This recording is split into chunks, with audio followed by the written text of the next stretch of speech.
Respire. Je respire, mais ça sert à rien, je fais que trembler. C'est l'adrénaline. T'as peur, c'est tout, ça va passer. Eh ben ouais, j'ai peur.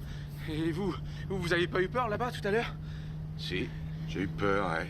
Et c'est ça votre tête de quand vous avez peur, vous avez l'air hyper calme. Vous aviez déjà fait des trucs comme ça avant? Des trucs comment? Des trucs comme tuer des mecs. Ouais. Mais ça faisait longtemps. C'était qui cette bande de tarés? Pourquoi ils veulent vous tuer? Pourquoi ils ont explosé mon équipement et mon appart? C'est toi qui voulais tuer. Pourquoi ils voudraient me tuer, moi? À toi de me le dire. C'est toi le délinquant. Bienvenue au podcast Premier Visionnement. Aujourd'hui, on parle d'un film de la franchise Die Hard. You think that LA badge is gonna get you a free lunch or something around here? Une petite note avant de commencer à écouter le podcast, je vous suggère de, premièrement, vous déchausser et deuxièmement, d'écouter le film discuté aujourd'hui car je vais le spoiler complètement. What are you gonna do? Whatever I can. No one is coming to help you.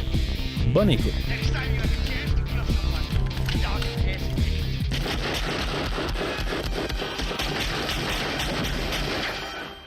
Thanks for the advice. Bienvenue à Washington. Aujourd'hui, on parle de Vie libre ou crève, sorti en 2007 et réalisé par Len Wiseman, avec Bruce Willis, Justin Long, Timothy Olyphant, Maggie Q, Cliff Curtis, Mary Elizabeth Winstead et Kevin Smith.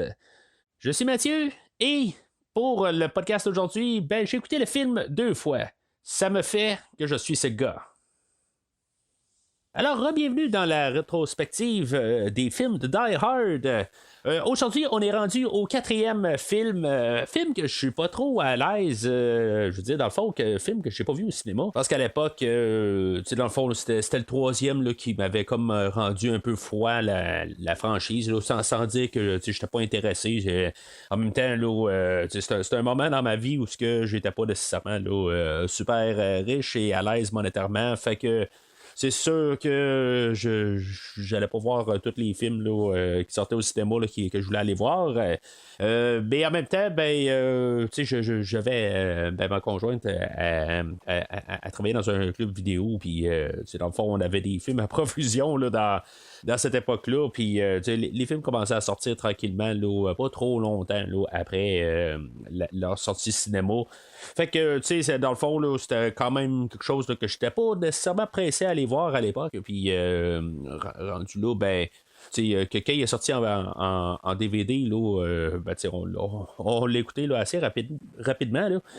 Puis en même temps, j'avais reçu une couple de critiques aussi qui disaient que c'était pas nécessairement le meilleur des films de Die Hard, tout ça. Puis en tout cas, on tombe un peu dans un temps où on commençait à voir les films des 80 tranquillement qui revenaient. On avait eu Rocky.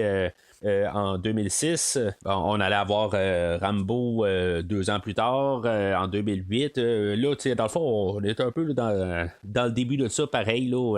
C'est sûr que ça fait à peu près 12 ans qu'on n'a pas eu un nouveau film de Die Hard. Bruce Willis commençait à vieillir là-dedans. Ça veut pas dire qu'il voulait pas faire de film de Die Hard. Dans le fond, on travaillait encore sur des scripts. On avait un script qui était intéressant pour Bruce Willis, qui, dans le fond, qui s'appelait Tears of the Sun. Qu'on allait adapter pour être un film de Die Hard. Dans le fond, comme tous les autres films, on adapte un script ou quelque chose de même, un livre qui n'a pas rapport, tout ça. En tout cas, finalement, ça devient un film de Die Hard. Là, c'est ça, on était sur un script qui s'appelle Tears of the Sun, puis ça devait se passer dans une jungle, puis en tout cas, McClane allait être mêlé à ça d'une manière. Puis là, il faut faire attention, parce qu'il y a un film de Bruce Willis de 2002 qui est un film de guerre qui s'appelle Tears of the Sun. Dans le fond, ça n'a aucun lien avec le script en question, sauf que Bruce Willis a aimé le titre du script de Tears of the Sun. C'est pour ça qu'il a demandé à ce que son film de 2002 s'appelle Tears of the Sun.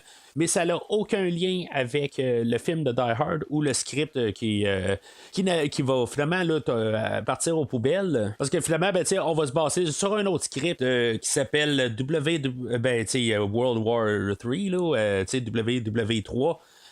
.com, et aussi on va se baser sur un article. C'est un article qui a été écrit là, par John Carlin qui s'appelle A Farewell to Arms. Puis là, avant que vous dites quand même que c'est étrange de se baser sur un article, faut pas oublier que j'ai parlé de Top Gun en début d'année, là, parce un peu avant l'été. Puis Top Gun, originalement, était basé sur un article de journal aussi. Là. Je sais pas si c'est un article de journal ou en tout cas c'est envoyé sur quoi, là, mais je l'ai lu cet article-là, là, Farewell to Arms. Je l'ai lu à moitié. Honnêtement, là, c'est un. Je l'ai téléchargé en PDF de 11 pages. Rendu à mi-chemin, là, je me suis comme un petit peu tanné. Là. Dans le fond, là, c'est pas mal tout un article qui parle là, de le gouvernement américain, qui, dans le fond, qui doit tout le temps être en train là, pas juste le gouvernement américain, c'est tous les citoyens, dans le fond, là, qui doivent tout le temps se préparer à l'arrivée là, de l'informatique, des pirates informatiques, puis que les pirates informatiques sont souvent à l'avance de les gouvernements, puis les gouvernements doivent tout le temps renforcer suite à des attaques, puis dans le fond, il faut toujours être aux aguets sur les choses. Faut pas oublier qu'on est en 2007. Tout le monde avait pas mal un ordinateur à la maison. Général, je veux pas dire tout le monde, faut pas se sentir mal si vous en aviez pas, mais c'est ça, c'est un article là, qui parle là, de tout ce qui arrivait là, dans la révolution informatique, si on veut, là, dans ce qui arrivait là. Fait que c'est ça, il faut comprendre un peu le temps, puis dans le fond là, on est en plein dedans rendu là, on voit souvent là, des cyberattaques un peu partout, mais là on est comme un peu au début de ça, puis c'était comme un article qui parlait là, de ça, l'armée informatique, puis tout le temps là, avec le fonctionnement de tout ça. C'est pas mal un peu chose courante peut-être là, pour tout le monde, parce que dans le fond, c'est quelque chose qu'on sait comme inné là, depuis le temps. C'est sûr que est-ce que ça va commencer à avoir un effet négatif sur le film là, en tout cas, je vais en parler un peu là, pendant le podcast, parce que c'est quelque chose là, que je pense qu'il y a peut-être même des fois là, on va tirer un peu les choses par les cheveux, mais c'est pas nécessairement loin de la réalité non plus. Mais bon, en tout cas, fait que ça pour dire là, que le film d'aujourd'hui est encore quelque chose qui a pas rapport avec Die Hard, que finalement on a converti en film de Die Hard. Puis c'est ça. Fait qu'en tout cas, si maintenant vous voulez entendre parler là, de qu'est-ce que j'ai à dire sur les 3 autres films de Die Hard, qui est le film original de 89, 88, sa suite de 90 et le film de 95, rendez-vous sur premiervisionnement.com. Vous allez trouver des liens directs pour pouvoir télécharger les épisodes. Ceux que vous pouvez suivre le podcast aussi sur des applications là, directes là, comme Spotify ou n'importe quelle autre application. Pour pouvoir suivre le podcast. Bien en même temps, si vous voulez entendre qu'est-ce que j'ai à dire sur plusieurs autres films, dont les films de Top Gun, comme j'ai parlé, c'est pas mal plus facile d'aller sur le site internet pour retrouver les podcasts, parce que là, dans le fond, on tombe au 398e épisode aujourd'hui. Puis, dans le fond, tout démêler ça, trouver le film de Top Gun au travers là, des épisodes de Star Trek que je fais tout au travers des films. Ça fait un peu difficile là, de retrouver Top Gun. Puis, d'autres choses là, comme la franchise de Jurassic Park que j'ai couvert aussi là, en début d'année. Les films de Alien, de Predator. Fait que, en allant sur le site, c'est pas mal facile là, à repérer toutes les franchises qui ont été couvertes. Puis pouvoir télécharger directement là, dans votre application, dans votre téléphone ou sur votre ordinateur. Et du même coup, vous pouvez suivre le Premier Visionnement sur les réseaux sociaux Facebook et Twitter. Si maintenant vous voulez voir qu'est-ce qui va sortir dans les prochaines semaines ou qu'est-ce qui est sorti là, dans les derniers temps, puis commenter sur les publications là, de les films. Là, si vous avez quelque chose à rajouter sur quelque chose que j'ai à dire sur un podcast, c'est sûr que c'est toujours le fun là, quand je vois vos commentaires sur un film. Des fois, je suis pas toujours d'accord, mais c'est ça qui est le fun un peu là, du podcast, c'est que en bout de ligne, je vous apporte mon point de vue là, le plus. J'essaie d'éplucher un film autant que possible, là, le plus possible, puis d'aller dans toutes les perspectives. Mais en même temps, il y a des choses que je peux comprendre pourquoi on voit le film d'un tel sens, mais des fois, tout simplement, j'adhère pas avec cette idée-là, dans le fond, c'est pas pour moi. Puis, dans le fond, voir votre point de vue, que pour vous, des fois, là, c'est quelque chose là, que vous n'êtes pas d'accord. Ben, tout ça, j'aime bien lire ça. Comme je pense à la semaine passée, quand j'ai parlé du film de Die Hard with a Vengeance, que j'avais des commentaires comme Olivier Simard là, qui parle que c'était son meilleur film de Die Hard. Ben, c'est dommage, mais pour moi, là, jusqu'au troisième film, c'était le moins bon, quoi.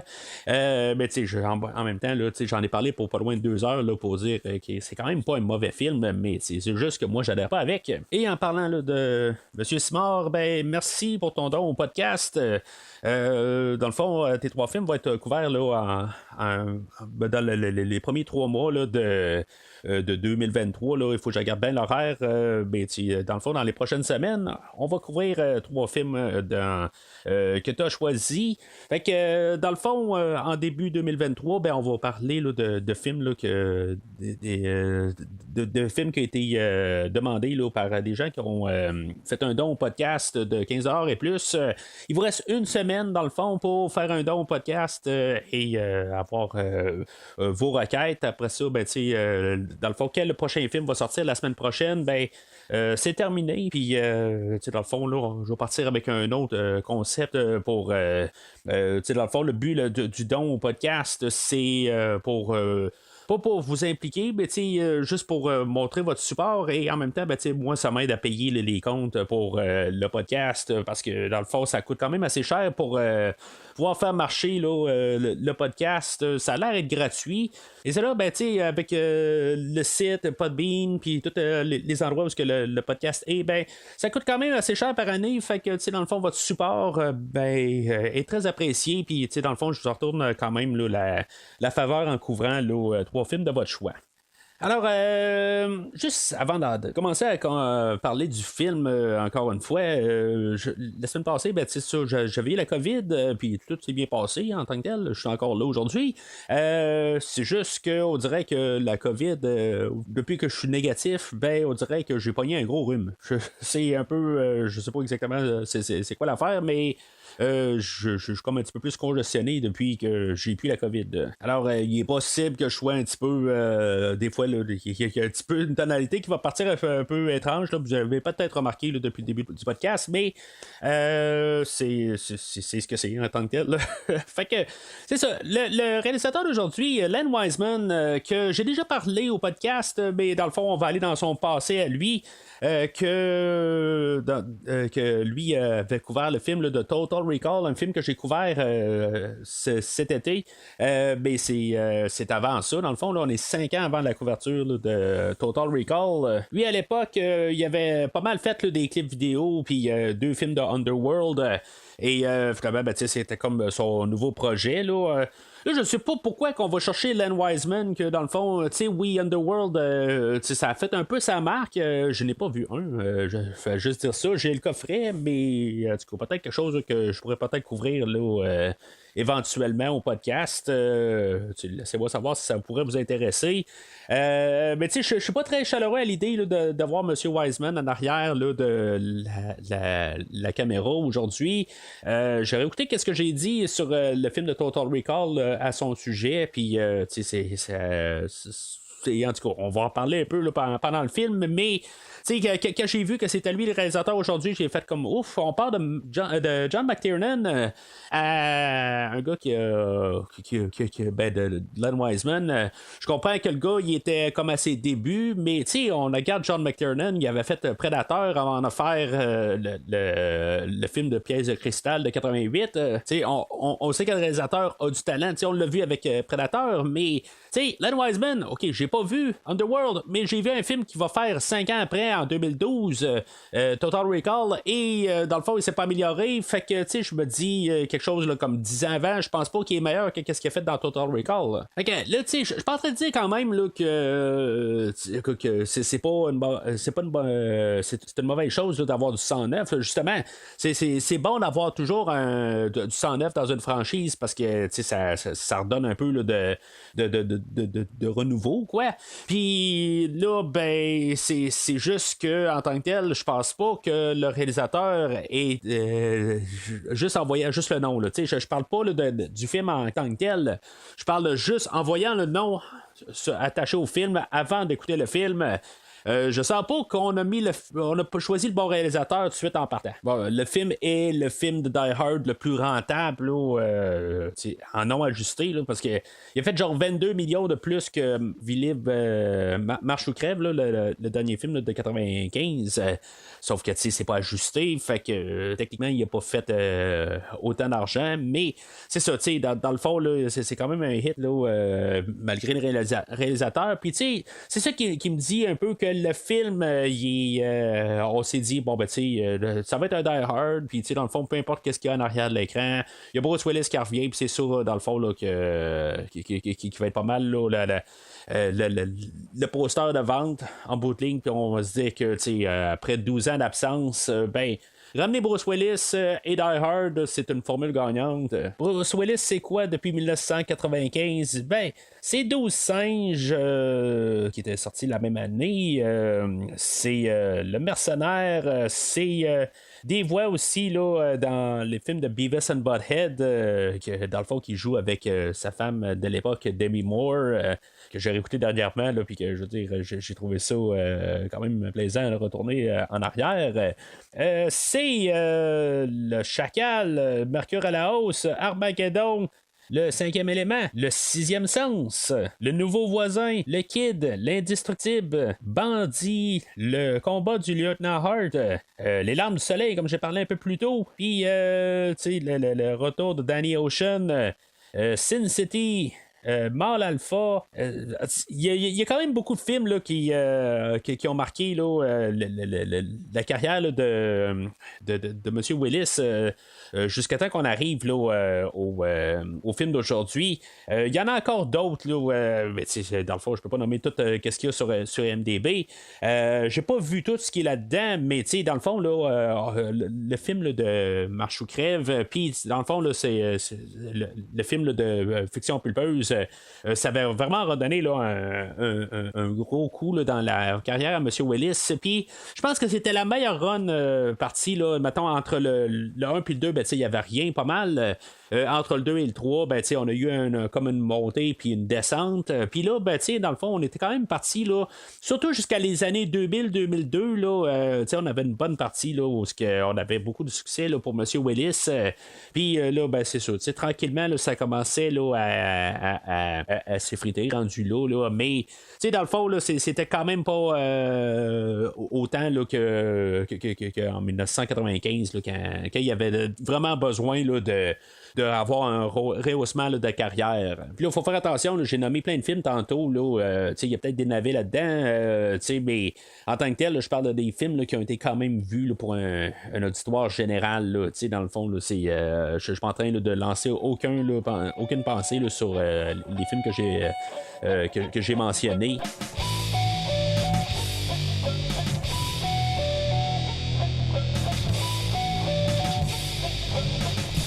Alors, le film d'aujourd'hui, à la base, là, ça va être un remake du film original. Il y a beaucoup d'éléments là, dans le film aujourd'hui. Becklane qui est toujours en communication avec le grand méchant. Puis en bout de ligne, c'est sûr qu'on n'est pas là, dans la tour de Nakatomi, mais on est comme pas mal tout sur la carte des États-Unis. On va aller à 3 endroits là, en bout de ligne, mais on met ça quand même là, sur la plus grosse échelle. C'est sûr que on est une suite, puis on fait encore plus gros là, que le dernier film. On est parti d'une tour à un aéroport qui a des connexions un peu partout, mais L'aéroport, physiquement, c'est pas mal plus gros que la tour. Puis après ça, ben, on va encore plus gros ce qu'on a comme la ville de New York. Puis là, ben, on est rendu là, sur une grosse partie des États-Unis. Le synopsis abrégé sur Wikipédia dit: des hackers s'attaquent aux différentes structures des États-Unis dans le but d'entamer une liquidation de biens américains. L'attaque débute par la coupure des communications et le piratage du système informatique du FBI. Les cybercriminels s'en prennent ensuite au marché boursier pour en finir. Ils sabotent les installations électriques et de gaz. Leur plan, savamment orchestré, va être chamboulé par l'intervention interrompue du lieutenant de police John McClane. Il est accompagné par Matt Farrell, un jeune hacker et cryptographe qu'il était chargé d'arrêter. Si c'est un remake du film original, ben, la sauce d'aujourd'hui, ça va être beaucoup là, de rentrer là, dans le système informatique. Puis comprendre que, dans le fond, le système, comment il est fait, c'est que il va y avoir un peu de consumérisme. Là. On va nous lancer un peu des idées. Ce ne sera pas vraiment le focus du film d'aujourd'hui, mais qu'est-ce qu'on va nous faire montrer là, comment que le cyberespace, puis l'Internet, tout ça, va nous comment que c'est contrôlé, puis que comment que ça fait que inconsciemment, on est dépendant de ce système-là, puis dans le fond, est-ce que on va pouvoir mettre toutes nos données sur Internet, puis que en bout de ligne, à force, on le sait tout là, quelque part là, avec Facebook ou n'importe quoi, là, que ce soit notre téléphone ou ce que des fois on parle de quelque chose dans une salle, puis tout d'un coup, oups, on ouvre notre téléphone, puis on a une annonce de telle affaire, nos téléphones nous écoutent, dans le fond, on est toujours en train là, d'avoir peut-être un besoin que dans le fond qu'on n'a pas de besoin, mais ça c'est la toile de fond. Jeu de mots. Puis, dans le fond, c'est juste pour nous embarquer là, que le film de Die Hard aujourd'hui, ça va ramener le personnage là, de John McClane. On va peut-être être influencé quand même là, par le plus gros hit quand même là, de la franchise avec Marche ou Crève. On va essayer de refaire un duo aujourd'hui avec le personnage là, de Matt Farrell. Puis, je pense pas que c'est une mauvaise chose en tant que tel là, de prendre là, des éléments qui ont été dans toute la franchise puis essayer de faire la nouvelle sauce du jour. C'est pas une mauvaise affaire du tout. Il y a le titre par contre en français ou au Québec, Vie libre ou crève. Qui est pas la version française, qui est Die Hard 4, Retour en enfer, quelque chose de même. Mais la version en français, honnêtement, à l'époque, puis même aujourd'hui, ça me. Je sais pas, ça va me chercher un petit peu là, d'un côté bizarre que j'aime pas.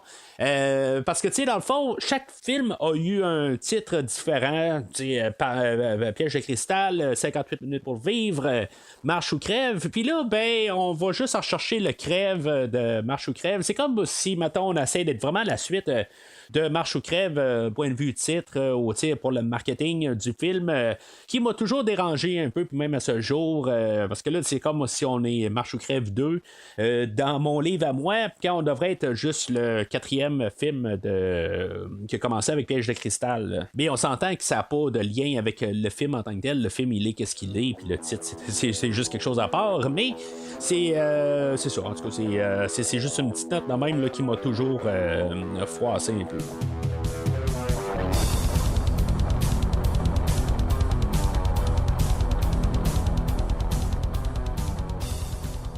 Alors, comme j'ai dit un peu plus tôt, le film, c'est pas la première fois que je le vois. Là, je l'ai vu là, une fois qu'il est sorti en DVD, puis je l'ai revu là, quelques années plus tard, une fois que j'ai acheté le coffret de tous les films de Die Hard. Mais c'est ça, dans le fond, c'est la première fois que je les réécoute depuis ce temps-là. Fait que ça fait comme la 3e et 4e fois là, que j'écoute le film en question. La première fois que je l'ai écouté, la seule affaire que je savais, c'est qu'il y avait une genre de passe là, avec un jet à la toute fin.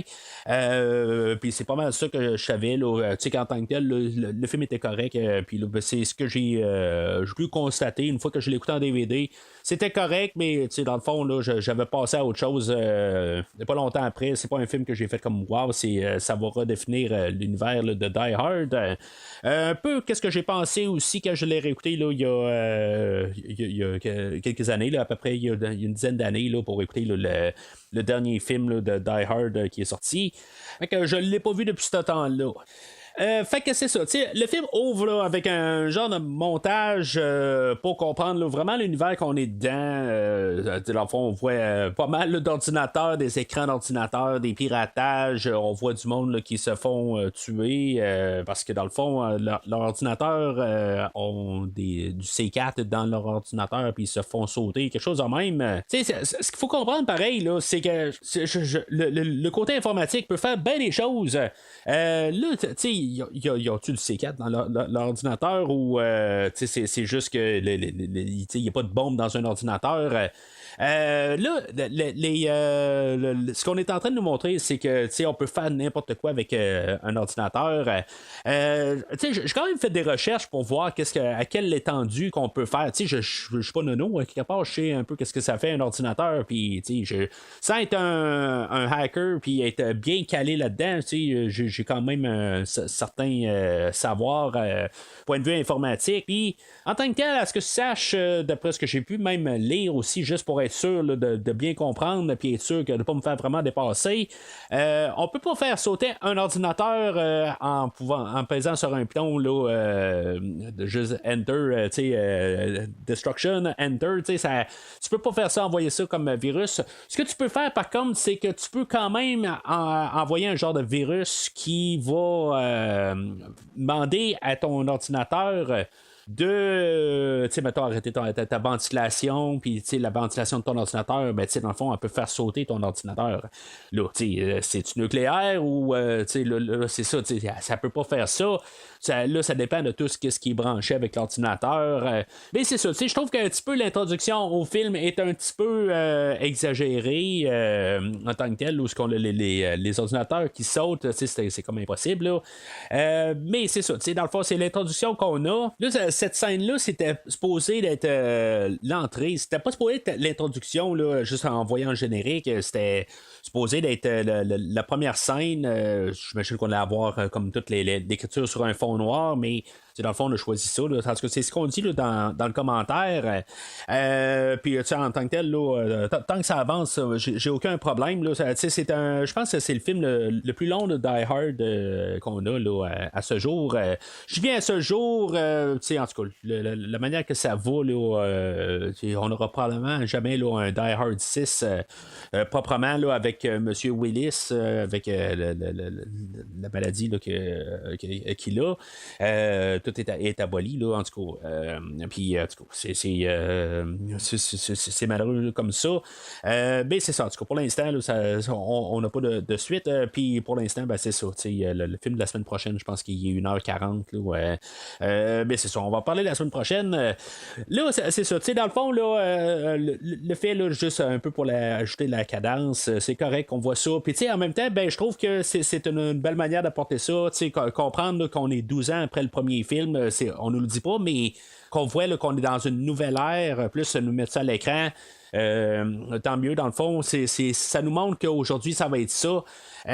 Comme qu'on pouvait voir l'édifice de Nakatomi dans le premier film, ben, dans le fond, là, on nous introduit comme cet univers-là informatique, c'est ça un peu là, l'endroit qu'on va être dans le film d'aujourd'hui. On va voir un peu au travers de ça là, le personnage là, de Matt Farrell. Là, je vais en parler tantôt. On voit que dans le fond, là, tous plusieurs pirates.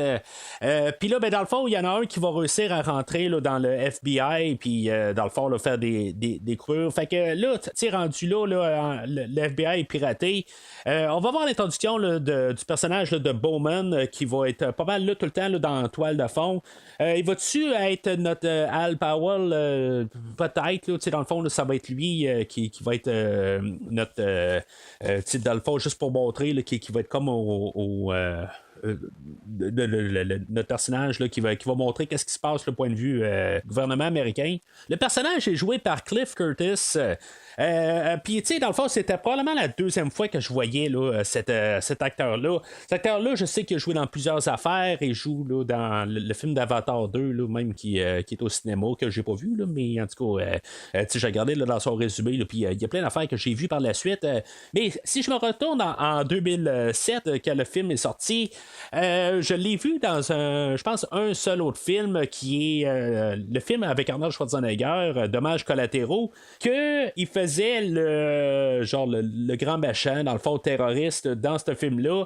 Fait que à chaque fois que j'écoute le film, puis tu sais, je les ai vus, oui, c'est un film de 2002-2003 avec Arnold, mais t'sais, en tant que tel, c'est pas des films que j'ai vus souvent les deux ensemble. Fait que à chaque fois que je réécoute le film, ben, chaque fois, en tout cas, il y a 10 ans, je pense avoir passé la même affaire. J'ai toujours un œil sur Bowman en pensant que c'est un terroriste, que dans le fond, là, c'est lui qui est en train d'orchestrer ça en arrière. Tout ça, je sais pas pourquoi. Là, c'est pas que j'en veux à lui en tant que tel, mais dans le fond, moi, je comme un peu, je mêle les deux ensemble.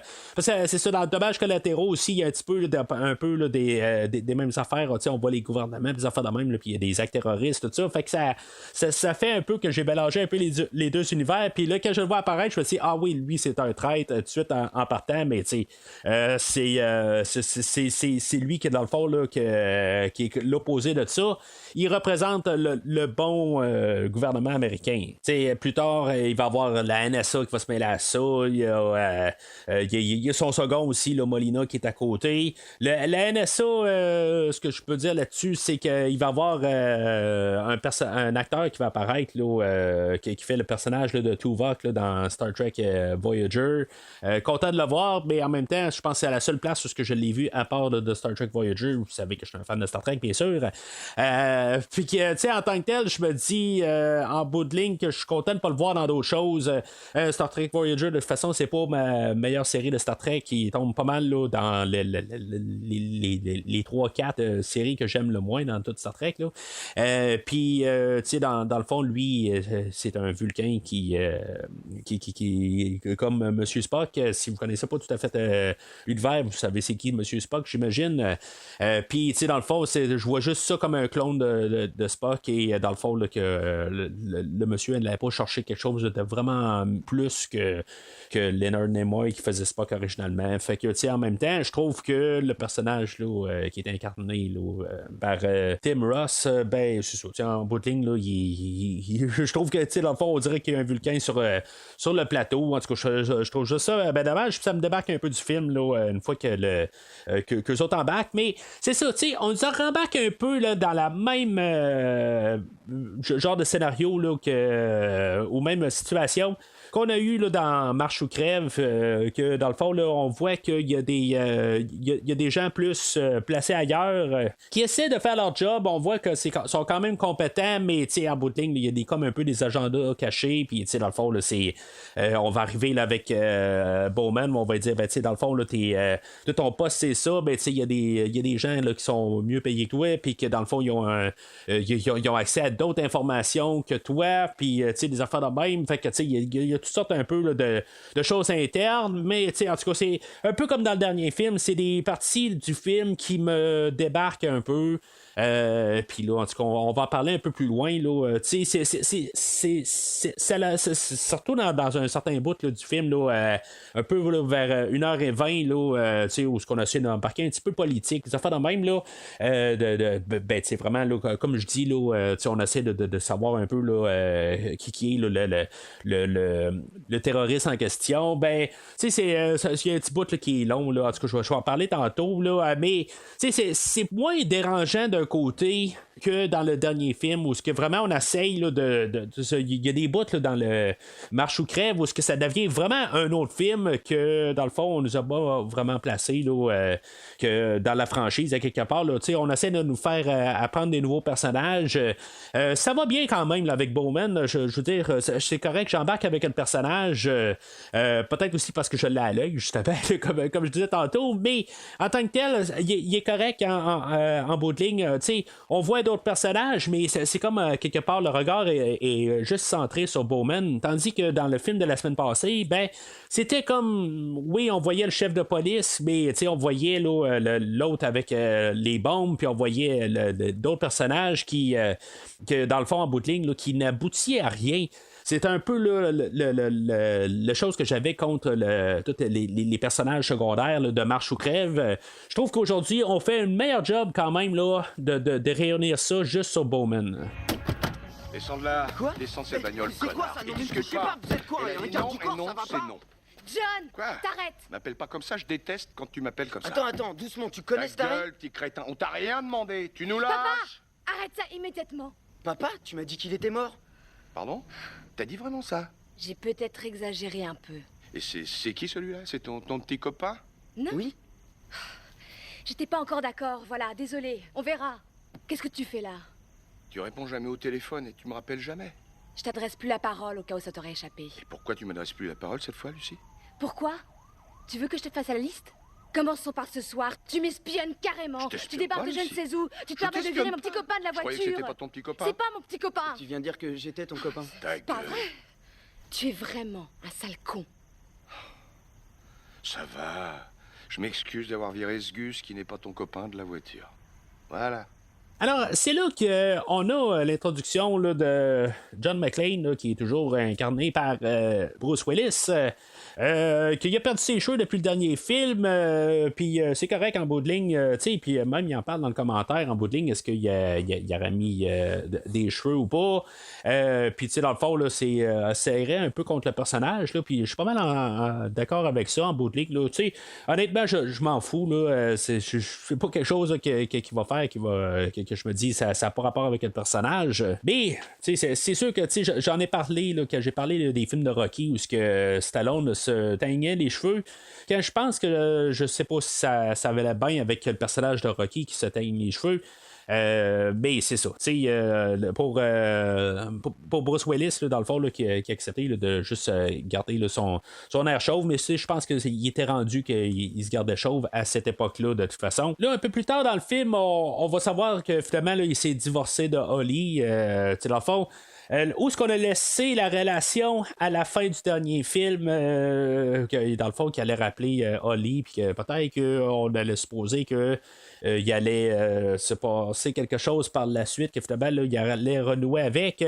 Ça a l'air que quelque part, peut-être que ça a marché pour quelques années, mais finalement, ça a tombé à l'eau. À quelque part, le film est une suite naturellement, là, de Marche ou Crève, mais en même temps, c'est un film qui veut essayer là, d'être tout seul. Je sais pas, je pense que ça aurait été le fun quand même là, d'essayer là, de continuer ça, là, pour les mêmes raisons que j'ai parlé la semaine passée. De l'autre côté, je comprends ça aussi là, de l'autre côté, là, que là, elle était pas là au dernier film, puis là, on peut continuer un peu là-dessus. Puis, le film va arriver aussi pour dire que même si c'est un héros dans plusieurs, dans le fond, tout ce qu'il a fait là, dans les 3 derniers films, c'est sûr que ça a d'autre côté négatif aussi, que des fois, là, il est pas parfait dans tout, en bout de ligne, là, qui fait que c'est juste l'homme de la situation, mais qu'en bout de ligne, là, c'est son mariage, là, il est pas capable là, d'avoir fait soutenir ça là, pendant toutes ces années. Je trouve qu'il aurait pu quand même arriver, puis il aurait pu toujours être marié en tant que tel. De toute façon, là, si elle habite à New York, il part de New York, puis il s'en va à Washington. Alors, déjà là, ils ont comme la porte de sortie qu'elle n'a pas besoin d'être mêlée à l'histoire. Peut-être qu'à quelque part, il aurait fallu qu'il l'appelle, tout ça, mais ça aurait pu juste terminer par une scène, je l'appelle parce que je m'en vais à Washington, quelque chose de même, puis c'est tout. On n'a même pas besoin là, d'avoir un caméo vocal ou en tout cas, je trouve que quelque part, comme je disais la semaine passée, on aurait dû quand même essayer là, de faire que cette relation-là, elle marche encore. Je veux dire, c'est ça.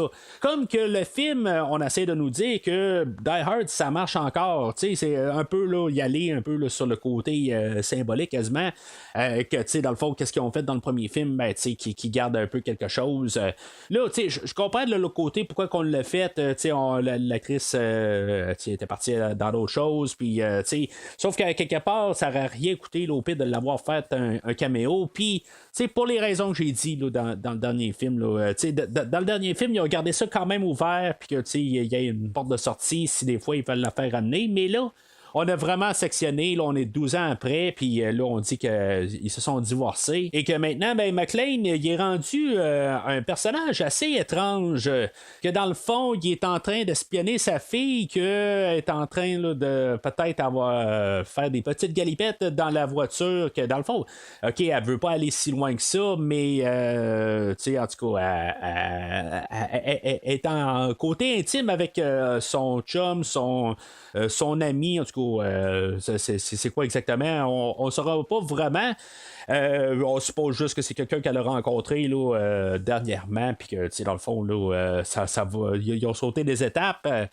Puis que dans le fond, McClane il est en train de les observer, puis que finalement, ben, il intervient. Tu sais, quelque part, c'est un personnage qui est assez étrange. Je sais pas si je peux embarquer avec ça.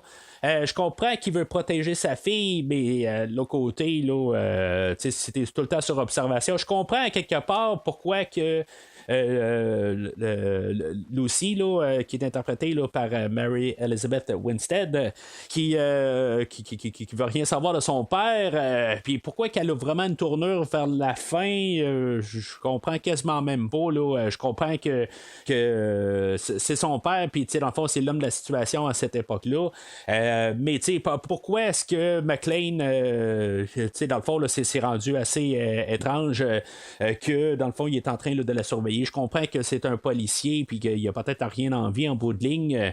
Dans le fond, il fallait quasiment y mettre une bouteille à la main, peut-être aussi, là, rendu là, pour montrer là, que dans le fond, là, il est en train là, de juste tourner en rond puis que dans le fond, là, je ne vais pas dire que sa vie c'est un échec, mais que c'est comme ça, je pense qu'il est comme un peu en limite de ça. Il n'y a comme plus rien envie en bout de ligne à part de juste se rassurer que ses enfants ils ont un bel avenir. Puis c'est ça. En tout cas, en tant que tel, là, je trouve ça un peu là, peut-être troublant de McClane là, qui poursuit là, sa fille de même, là, puis que dans le fond, pas que c'est un voyeur, là, mais que en bout de ligne, là, il est là dans le stationnement en train de regarder qu'est-ce qui se passe, puis juste être prêt à intervenir. Ça fait triste rendu là, pour le personnage, là, mais c'est ça. On peut essayer de comprendre un peu plus tard qu'en bout de ligne, il n'y a plus rien, puis quelque part, il s'accroche un peu là, à des affaires. Là, le personnage de Lucy qui est joué par Mary Elizabeth Winstead, ce qui est quand même assez étrange que c'est la 3e fois qu'on parle là, de cette actrice-là cette année. Probablement les 3 seules fois que j'ai vu cette actrice-là, mais en tout cas, en 12 mois, je vais avoir parlé de elle 3 fois. Dans le film de Birds of Prey, dans le film de L'effroyable chose de 2011, et finalement, le film d'aujourd'hui, j'avoue que je savais pas qu'elle jouait dans le film d'aujourd'hui, que j'ai parlé d'elle il y a quelques semaines, dans le fond, là, que j'ai parlé de la chose. Puis là, la voir apparaître aujourd'hui, j'avoue qu'il a fallu 2 minutes là, pour que je me rende compte. Je me dis, voyons, elle me dit quelque chose, elle, même si je l'ai vu dans le générique du début, il n'y a comme pas eu je sais pas, ça n'a pas sonné là, de cloche là, dans ma tête. Là. Je regardais le visage, je me dis, voyons, elle me dit quelque chose, puis finalement, j'ai allumé par la suite. En tant que tel, j'ai pas de problème avec l'actrice. Je trouve que quand même, là, dans les 3 rôles que je l'ai vu, puis c'est comme tout le temps de plus en plus jeune, là, quelque part.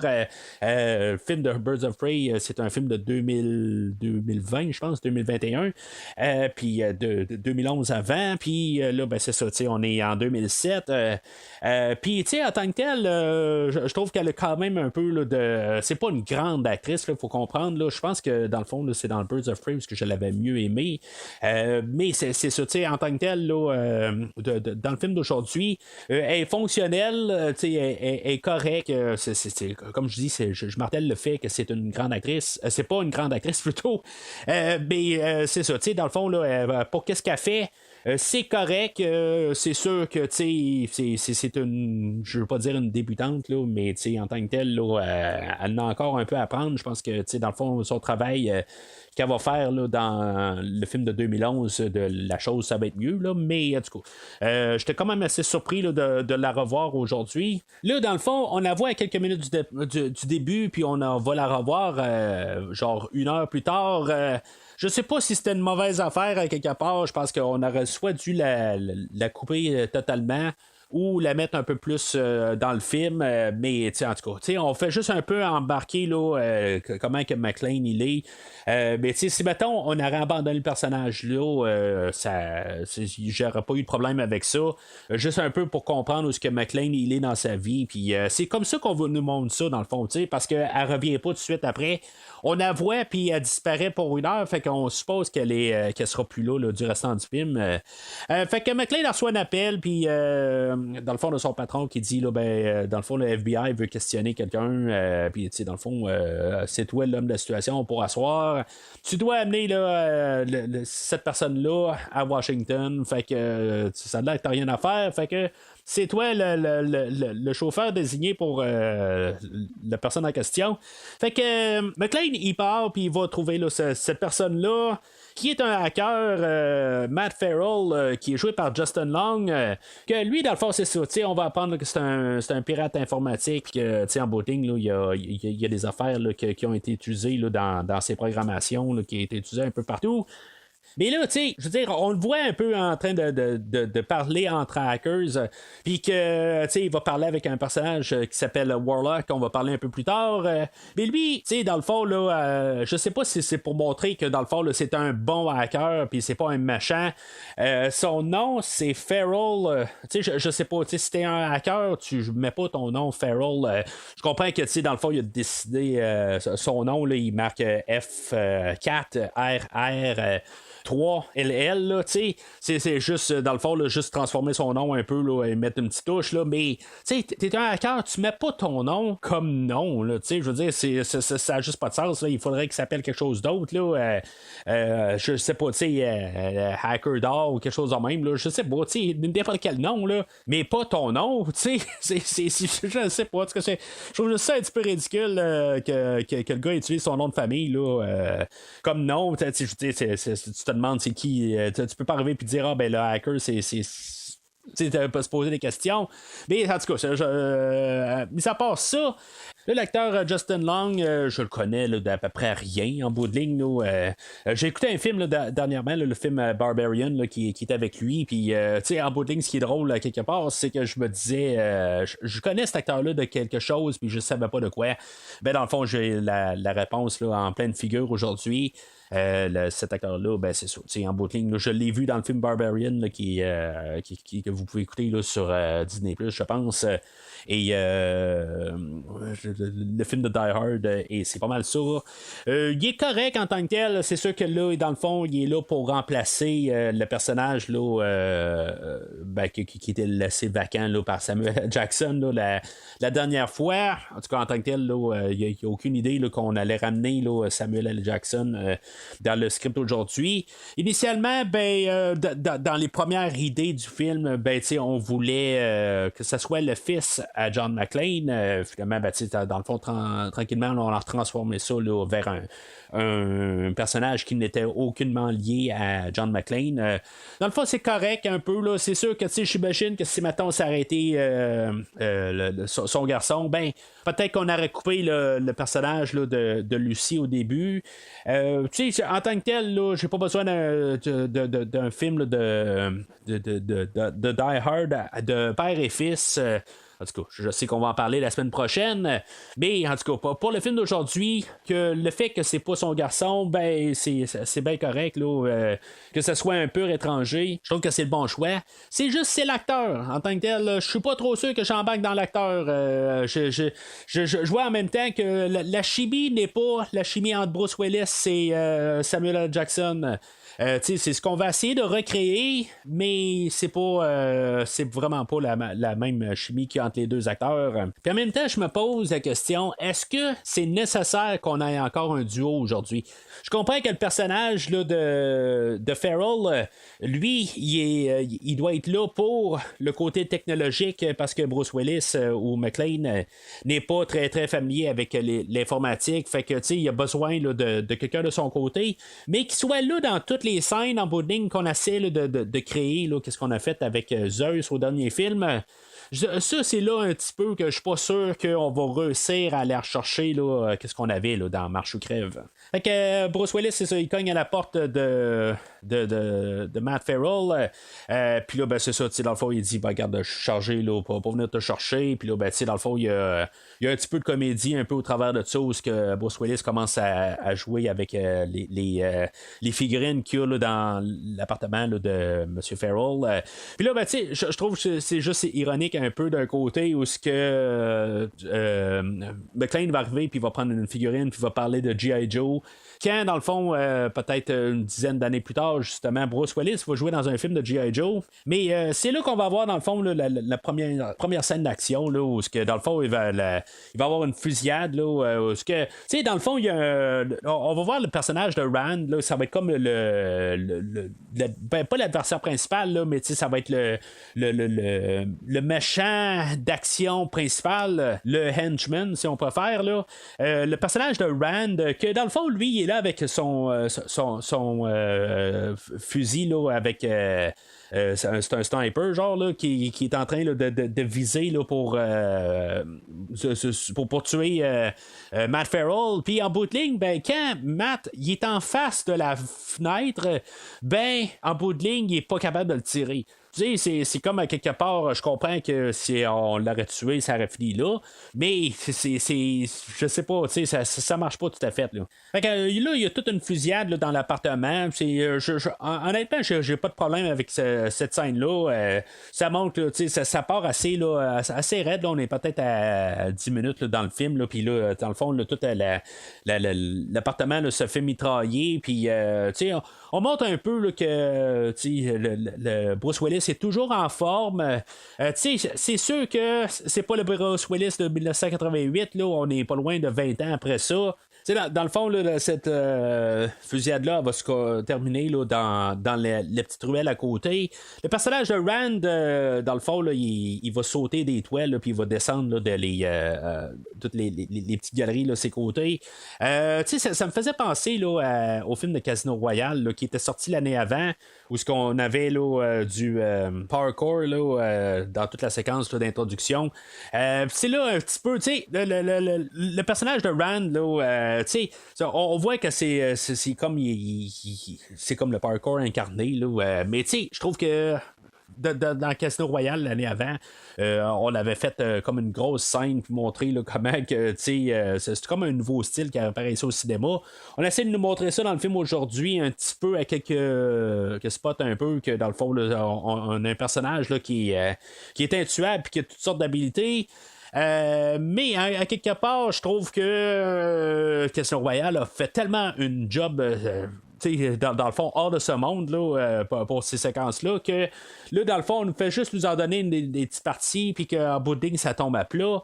Je trouve ça quand même assez spécial, par contre, le bout où le personnage est sur une clôture sur la voiture, puis dans le fond, la clôture se fait accrocher, puis que le personnage décroche. Ça a l'air que ça a été vraiment filmé, cette affaire-là. Là. Mais tu sais, en tout cas, ça faut être assez craqué à quelque part pour faire ça.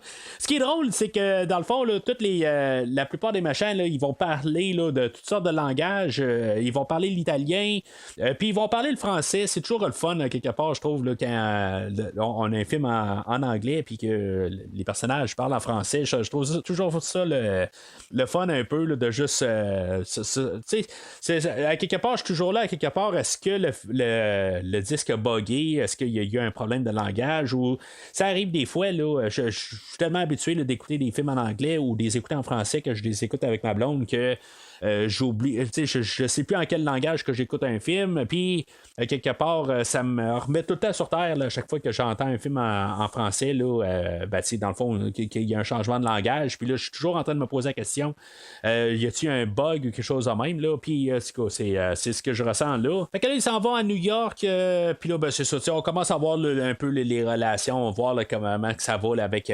McClane et Farrell, que là en bout de ligne, ils viennent de 2 aires différentes. différent. Là. Il écoute du CCR, puis là, ben, Matt Farrell n'a jamais entendu ça, puis en tout cas, je sais pas comment il a fait pour jamais entendre ça. Puis là, on les établit aussi que c'est le 4 juillet. Ça, c'est quelque chose que je vais prendre un petit peu contre le film, que quelque part, pourquoi tu nous établis que c'est le 4 juillet quand c'est en bout de ligne, ça peut avoir aucune incidence. Transforme le film en super film américain rendu là, c'était pour dire que t'es le 4 juillet. Je sais pas pourquoi que tu mets le 4 juillet, c'est comme juste par hasard. Je comprends que le film original et le deuxième film étaient comme par hasard à Noël, mais on a joué avec quelques petites affaires là, qui faisaient Noël. Moins le deuxième film, plus le premier film. Mais si c'était un film américain puis tu es sur la journée là, la plus américaine qu'il y a, ben tu t'as pas le choix de faire quelque chose de ben américain. Là, on s'en va à Washington, ok, peut-être, là, mais tu sais, je veux dire, tu choisis pas le 4 juillet. Juste comme pour être juste le 4 juillet de même. Il faut que tu aies un peu des suites dans les idées. Là, c'est pour ça que je vais dire un petit peu, là, Monsieur Wiseman, t'es pas si wise que ça. En parlant du réalisateur, là. C'est toutes des petites affaires là, que je vais prendre un peu contre le réalisateur quelque part. Là, c'est comment il manque un peu là, de. Ben, c'est sûr que je peux arriver et dire que c'est dans ses premiers projets, tout ça. Mais c'est ça un peu. Tu choisis pas le 4 décembre, le 4 juillet là, pour rien. Fait qu'ils se rendent à Washington, puis dans le fond, toutes les lumières tournent vertes. Là, dans le fond, là, c'est ce qu'on va voir là, que les méchants terroristes ont fait. Ils commencent à rentrer dans le système, puis que là, dans le fond, toutes les lumières là, dans le trafic sont virées vertes. Fait que, tu sais, ils vont nous en remettre quelque chose aussi que je vais retenir contre le réalisateur, c'est que on a eu une scène là, à peu près 5 minutes avant où on avait Bruce Willis et Justin Long là, qui étaient dans la voiture, puis que le personnage de Rand, il défonçait la fenêtre pour s'agripper à Bruce Willis. Et 5 minutes plus tard, ben, on a le même scène, mais du côté à Justin Long, qu'il y a une voiture qui rentre. Ben, c'est un gros camion de vidange là, qui va rentrer là, dans leur voiture. C'est comme à quelque part, on vient de voir pas ce gag-là, mais on vient de voir cette séquence-là il y a 5 minutes. Puis là, on nous la répète. Je sais pas, tu sais. Puis plus tard aussi, je me rappelle pas exactement là, c'est quand, mais on a un genre de encore ça qui revient un peu plus tard. Je trouve que quelque part, il faut de diversifier un peu. Puis c'est des choses qui me frappent quand je vois ça. Je me dis, tu sais, il manque d'imagination, le gars, là. Il commence déjà à paniquer. Bien sûr qu'ils paniquent. Ils pensent que quelqu'un est en train de leur prendre leur argent. Ils s'y accrochent, les braves gens, à leur économie. Ce sont les imbéciles utiles, comme disait Lénine. Alors là, on a nos terroristes, que là, on a le personnage de Thomas Gabriel là, qui est joué là, par Timothy Olyphant, que j'ai déjà parlé là, avec le Terreur sur le pod, là, quand on parlait là, du deuxième film de Frisson. Puis c'est ça, dans le fond, là, que je pense à l'époque, il devait être connu là, pour une série télé, là, Deathwood, que j'ai pas vu, là, mais en tout cas, c'est ce que je vois sur IMDb. Là, j'imagine que s'il a joué pendant plusieurs années, pendant un show, c'est peut-être pour ça aussi qu'on l'a pris. Tu sais, honnêtement, là, j'ai pas vraiment de problème contre le personnage, l'acteur. Je trouve que il fait sa job, il est fonctionnel. Bon, il est-tu à la hauteur d'Alan Rickman ou Jeremy Irons? Je pense pas. Mais tu sais, il est pas mal à la hauteur là, de Colonel Stewart, là, du deuxième film. J'ai pas de problème avec en tant que tel.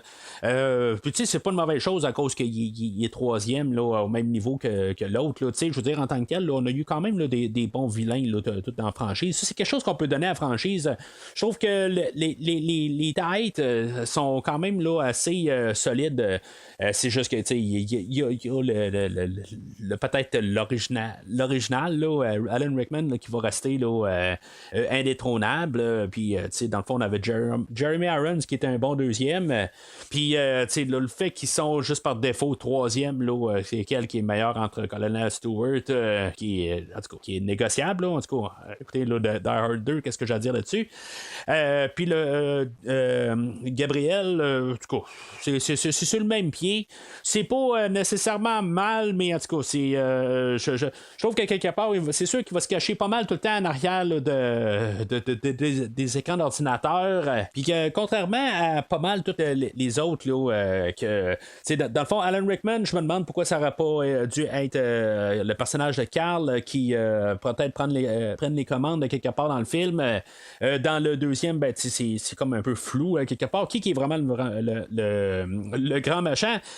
Puis Jeremy Irons, ben, en tant que tel, là, il y avait sa blonde ou sa femme dans le film que je me demandais si, mettons, on n'aurait peut-être pas dû que ça n'aurait pas dû être elle, là, la principale à la toute fin. Ben lui en tant que tel, ben je suis bien correct en tant que tel, là, je me dis ben c'est le méchant désigné.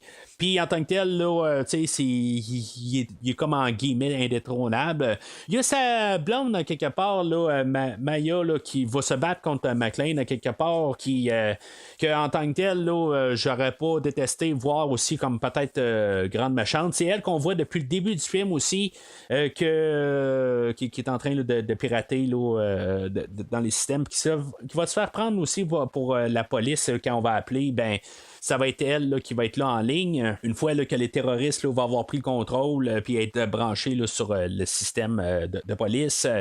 Que dans le fond, si mettons on aurait mis elle là, comme tête, là, j'aurais pas eu de problème.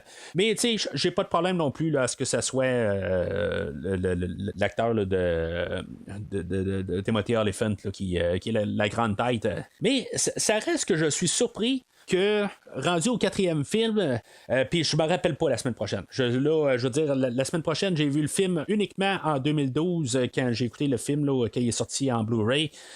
Puis c'est tout. Je veux dire, je sais que le gars à McClane est là.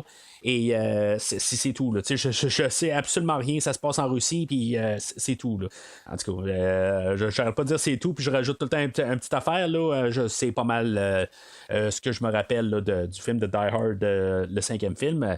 Mais c'est ça, je me dis, rendu là, est-ce que ça n'aurait pas été là le temps un peu là, de changer de sexe de méchant, quelque part, justement, peut-être mettre Maya comme grande méchante. C'est sûr que des fois aussi, ça fait comme bon, ben là, il faut changer les choses, il faut que ça soit une femme maintenant, parce que c'est ça. Je veux dire, il n'y a aucune raison valable en tant que telle. Ben c'est ça, à quelque part, je trouve ça quand même intéressant. D'un côté, que c'est tout le temps un blanc homme qui est la tête de l'organisation. On n'a jamais fait de variation là-dessus.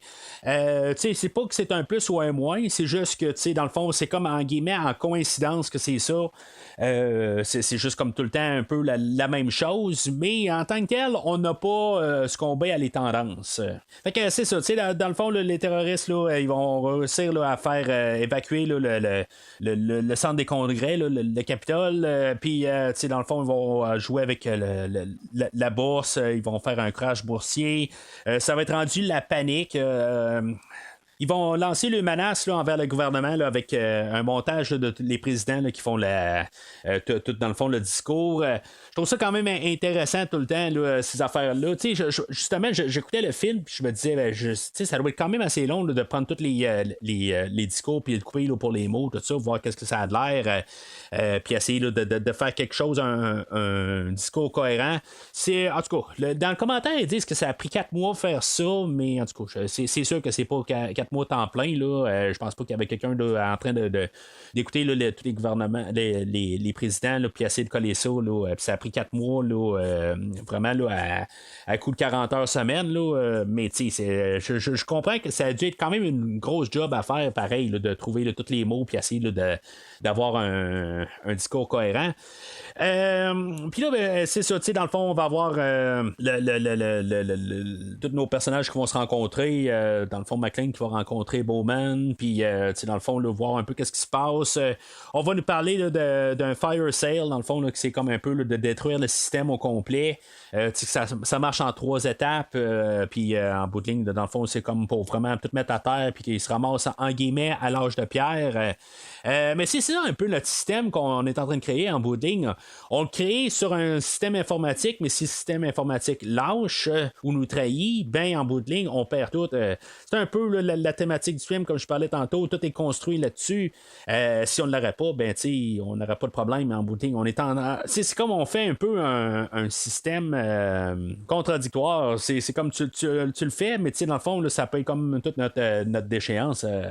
C'est mettons, là, il y a un bug quelque part. Fait que là, on va déduire qu'en bout de ligne, sont quand même après là, le personnage de Farrell là, pour essayer de le tuer.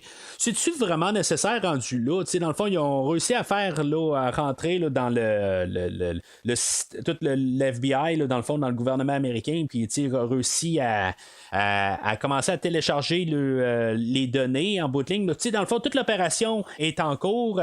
Est-ce que les terroristes ont vraiment besoin de tuer Matt Farrell à partir de là? Tout est enclenché en bout de ligne. Oui, dans le fond, c'est plus un bonus, mais ça n'a pas besoin d'être ultimement, je pense, le cas en tant que tel. Ils n'ont pas besoin là, de le liquider quelque part et pour quasiment le laisser aller. Puis c'est dans le fond, pas mettre de regard dessus. Puis lui, dans le fond, il va partir de son bord, il va se sauver à vitam aeternam quelque part. Puis les autres, ben, ils vont pouvoir réussir à se remplir les poches. Fait que notre duo McClane et Farrell, ils vont partir avec un agent Johnson. Dans le fond, là, je sais pas si c'est un clin d'œil à le film original où on avait 2 agents Johnson, puis là on a un autre agent Johnson. Dans le fond, McClane va arriver puis va dire OK, c'est beau ton nom, c'est Johnson.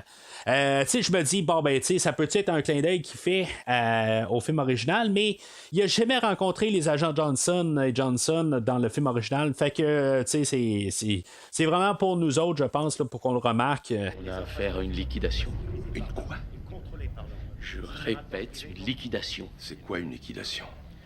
C'est une attaque. C'est une attaque systématique en 3 étapes contre toutes les infrastructures nationales. Étape numéro 1, on détraque les transports du pays. Étape numéro 2, la finance, les télécoms. Étape numéro 3, les services publics, le gaz, l'eau, l'électricité, le nucléaire et la plupart des secteurs gérés par informatique, c'est-à-dire à l'heure actuelle, pratiquement tout. Fait que là, on va avoir une autre poursuite de voitures. Là, dans tout ça, ils vont se ramasser. Là, c'est sûr que on a les premiers appels là, de radio entre McClane et Gabriel. Dans le fond, là, pour installer un peu là, la dualité. Dans le fond, un peu un rappel au premier film. Puis là, ben, c'est ça, ils vont se faire poursuivre là, par un hélicoptère. Puis ils vont se ramasser dans un tunnel où ils vont fermer les lumières du tunnel. Puis essayer de faire des face-à-face. Honnêtement, je pense que c'est la plus grosse scène, la plus spectaculaire dans tout le film, tant qu'à moi, là, en bout de ligne. Là, en tout cas, ça en est une des deux. Là. Il y en a une autre un peu plus tard là, dans le film. Mais en tant que tel, là, la voiture qui dans le fond, là, qui est comme McClane va s'arranger là, pour qui est comme un jump quelque part, puis qu'elle va rentrer là, dans l'hélicoptère. Puis que, en tout cas, je trouve que c'est, en tant que tel, là, c'est une bonne séquence. Puis, tu sais, même tout ce qui se passe dans le tunnel, c'est un petit peu pourquoi c'est nono un peu aussi, là, que quelque part, Farrell va commencer à sortir de la voiture, qu'il y a des voitures un peu partout, puis qu'en bout de ligne, ben, tu sais, ils voient rien, mais en bout de ligne, là, ils ont les lumières pareil, là. C'est comme toutes les lumières du tunnel ferment, puis toutes les voitures, qu'il n'y a personne qui a des lumières allumées. En tout cas, je me pose des questions quelque part, là, que les voitures, ils ont des lumières pareilles. Tu vois rien, tu allumes tes lumières. Puis sinon, ben, ils ont des lumières de jour. En tout cas, c'est un film aussi. Il faut laisser passer des choses que. Ils ont pas. Je sais pas, les chauffeurs, ils pensent pas mettre de lumière. Mais il y a un temps où les voitures n'avaient pas nécessairement des lumières de jour, dans le fond, automatiquement. Fait que peut-être que c'était pas implanté en 2007, là, ça me surprendrait, là, mais en tout cas, je pense que c'était bien avant ça. Là, d'après ce que je peux comprendre, il y a 2 fois que Yippee-Ki-Yay devait être dit dans le film. Je sais pas si c'était là la première fois. Je sais qu'en tant que tel, c'est filmé pour 2 fois, puis ils ont trouvé ça comme un peu redondant. Puis je trouve que ça aurait été l'endroit idéal là, pour qu'ils disent ça une fois que la voiture rentre dans l'hélicoptère. Mais finalement, ben, c'est ça, tu sais. McClane ne dit rien. Puis en même temps, je vais parler de la censure, peut-être. Que dans le fond, le film, pendant qu'on l'a construit, on savait pas qu'est-ce qu'on allait y donner là, comme classement. Puis je trouve que c'est je sais pas, tu sais, à quelque part, le réalisateur a-tu une vision ou il n'y a pas une vision du film? C'est sûr que des fois, c'est pas lui qui décide, ça je peux comprendre, mais à quelque part, tu sais, il faut tu mettre ton point sur la table, tu dis, ben regarde, on fait sur ce film-là ou pas. Si le gars il est arrivé là pour être embauché pour la job, puis il dit bon, ben, je vais faire ce que vous me dites tout le temps, puis en bout de ligne, venez donc réaliser le film pour lui, tant qu'à ça. Rendu là, il faut qu'il sache un peu où ce qu'il s'en va. Je comprends que c'est les têtes, à quelque part, ils se disent, bon, ben, on va avoir un film un peu plus violent, ou que, dans le fond, qu'on compte pas les sacs, tout ça. Il faut remarquer là, que, dans le fond, là, contrairement à ce qu'on avait vu dans les premiers films, où on était le fuck this, fuck that, tout ça, il n'y en a pas du tout dans le film aujourd'hui, puis même quand on va arriver pour le dire à la toute fin, ben, on va le censurer. C'est pour ça un peu que quand on a filmé le film, on l'a filmé comme dans deux optiques. Est-ce qu'il allait virer ça en film plus censuré, ou qu'on allait avoir une version extrême en guillemets là. Puis c'est ça, dans le fond là, c'est dans le montage qu'ils ont coupé un peu partout. Je trouve ça triste rendu là à quelque part. C'est comme ils ont filmé en conséquence que des fois là, qu'est-ce qu'ils peuvent avoir. C'est sûr que les têtes en bout de ligne vont arriver, puis ils vont se dire que on va y aller avec le plus de monde. Ça va avoir été prouvé par la suite dans pas mal plusieurs franchises que plus tu vises pour un grand, selon ta franchise, plus tu vises un grand public quand tu étais un certain, ta franchise qui fait partie là, d'une certaine catégorie, ben tu sais, quelque part quand tu changes de catégorie, ben tu sais, ça floppe. Ça s'est vu dans beaucoup là, des grosses franchises là, qui sont sorties là, des années 80, mettons, là, on peut parler des Robocop, où ce que dans le fond là, le dernier film était quasiment là, pour tout petit à quelque part, quand on a parti avec une franchise là, qui était assez pour adultes avertis. Les Expendables qu'on va parler là, l'année prochaine, là, ça va avoir fait ça aussi. Tu sais, il y a plusieurs franchises là, en bout de ligne. Là, on est parti là, d'un film là, de dur à cuire, puis là, tout d'un coup, ben, on ramollit là, plus que la franchise avance. Puis c'est ça, en tout cas, en bout de ligne, là, moi, honnêtement, je vois pas vraiment beaucoup de différence en tant que tel. Qu'il y a des petites choses d'ultra-violence qu'on a coupées. Je veux dire, je le remarque pas vraiment. Là, je prends le film comme qu'il est en tant que tel. Là. En tout cas, pour le film de Die Hard aujourd'hui, je parle là, comme dans Robocop, là, c'est carrément autre chose. Là. En tout cas, un jour, on en parlera. Puis c'est ça, tu sais, en bout de ligne, là, même le langage, tu sais, dans le fond, je trouvais là, que c'était quand même assez, j'en ai parlé là, dans les dernières semaines. Puis là, tout d'un coup, là, qu'on est rendu comme tout, avec d'autres langages que des fuck this, des fuck that. Pas que ça me dérange en tant que tel. Tu sais, j'ai pas de problème en bout de ligne, là, tu sais, ça crée comme vous voulez. Tant que ça se tient, je pense qu'à quelque part, ce film-là méritait un petit peu là, de fois où ce que McClane là, il soit tanné un peu, là, puis que tu sais, il y a un bout que même, tu sais, justement, quand il prend la voiture, il commence à se parler à lui-même, puis je pense qu'il aurait dû en lancer une coupe au travers, là, tu sais, il commence à tanner un peu. Mais en tout cas, ça fait que c'est le film qu'on a aujourd'hui. On ne sait pas exactement où est-ce qu'on s'en va là, en fait là, de catégorie de film. Mais ça, c'est ça. Honnêtement, j'étais quand même assez.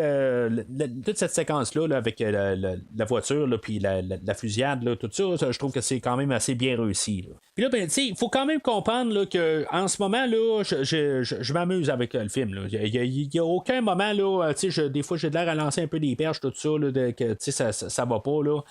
Jusqu'à ce moment-là, là, puis ça va continuer aussi, là, que je m'amuse quand même en écoutant le film. Là, je suis captivé. Je suis peut-être pas autant captivé que je l'étais là, dans tout au même moment, là, dans les 40 premières minutes là, du dernier film là, de Marche ou Crève, mais je suis quand même là, assez bien là, dans le film. Les terroristes vont encore prendre plus de contrôle, ils vont couper là, les connexions entre les policiers, il va relancer une menace dans le fond qui vont montrer là, que le Capitole va s'écrouler, mais dans le fond c'est juste pour faire un peu de panique. Ça va, dans le fond, ce qui va découler de ça, c'est que notre duo, va devoir se rendre en Virginie pour où ce que, dans le fond, on a le centre de communication. En tout cas, je suis pas trop sûr exactement là, qu'est-ce qu'ils gardent là. Mais notre duo va se ramasser là.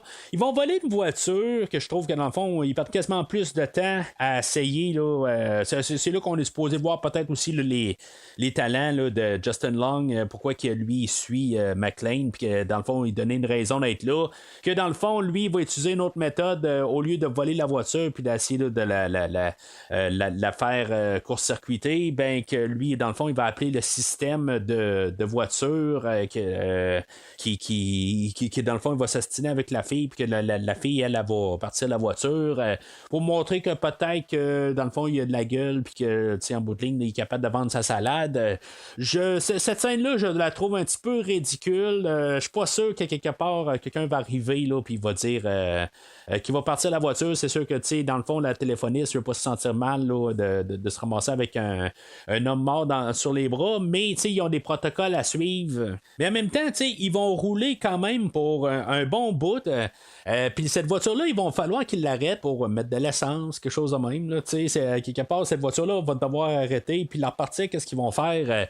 Je pense que ça aurait été mieux de la court-circuiter, justement, pour garder un contrôle qu'ils peuvent, justement, la repartir le plus rapidement possible s'il y a quelque chose.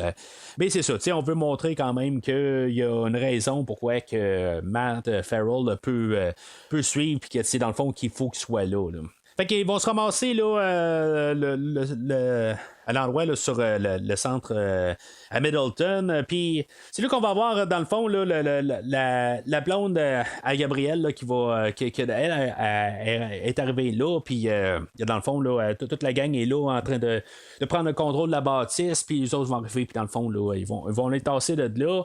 Il va y avoir un face-à-face là, avec Maya et McClane. Là. Je trouve ça quand même assez intéressant que l'actrice qui fait Maya, en bout de ligne, là, est capable de tenir tête à Bruce Willis. Honnêtement, là, j'aime vraiment cette séquence-là. Je trouve que peut-être avec cette séquence-là, c'est pour ça que je dis qu'elle aurait dû quasiment prendre la place à Gabrielle, là, quelque part. C'est comme un peu le plus gros combat là, d'homme à homme, là, en tout cas, en guillemets. Là.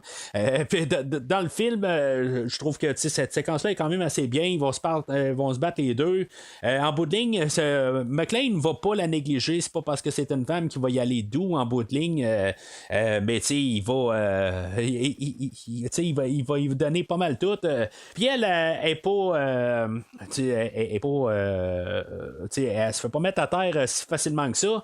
Là, c'est là que je me dis, quelque part, est-ce que la femme au réalisateur Len Wiseman, que sa femme Kate Beckinsale, que dans le fond qu'il a forcé à ce qu'elle soit là, dans le film de Total Recall, je sais pas s'il avait pas essayé qu'elle soit là, dans le film d'aujourd'hui, qu'elle aurait fait ce rôle-là. Honnêtement, ça me surprendrait pas. J'ai pas d'informations là-dessus, mais honnêtement, là, je serais vraiment pas surpris là, qu'il aurait essayé là, de l'embarquer dans le film d'aujourd'hui. Mais j'ai vraiment pas de problème avec Maggie Q là, qui fait ce personnage-là. Je trouve que dans le fond, elle est très bien interprétée là, pour qu'est-ce qu'elle a à faire là, dans le film d'aujourd'hui. Puis je crois vraiment là, en toute la menace qu'elle apporte là, envers notre duo. Puis là, c'est ça, dans le fond, ça va se terminer là, dans une cage d'ascenseur où ce que McClane va devoir prendre une voiture pour finalement sauver là, Matt, qu'elle, en bout de ligne, avait pris le dessus. Puis dans le fond, il va y rentrer dedans, puis ils vont se ramasser dans la cage d'ascenseur.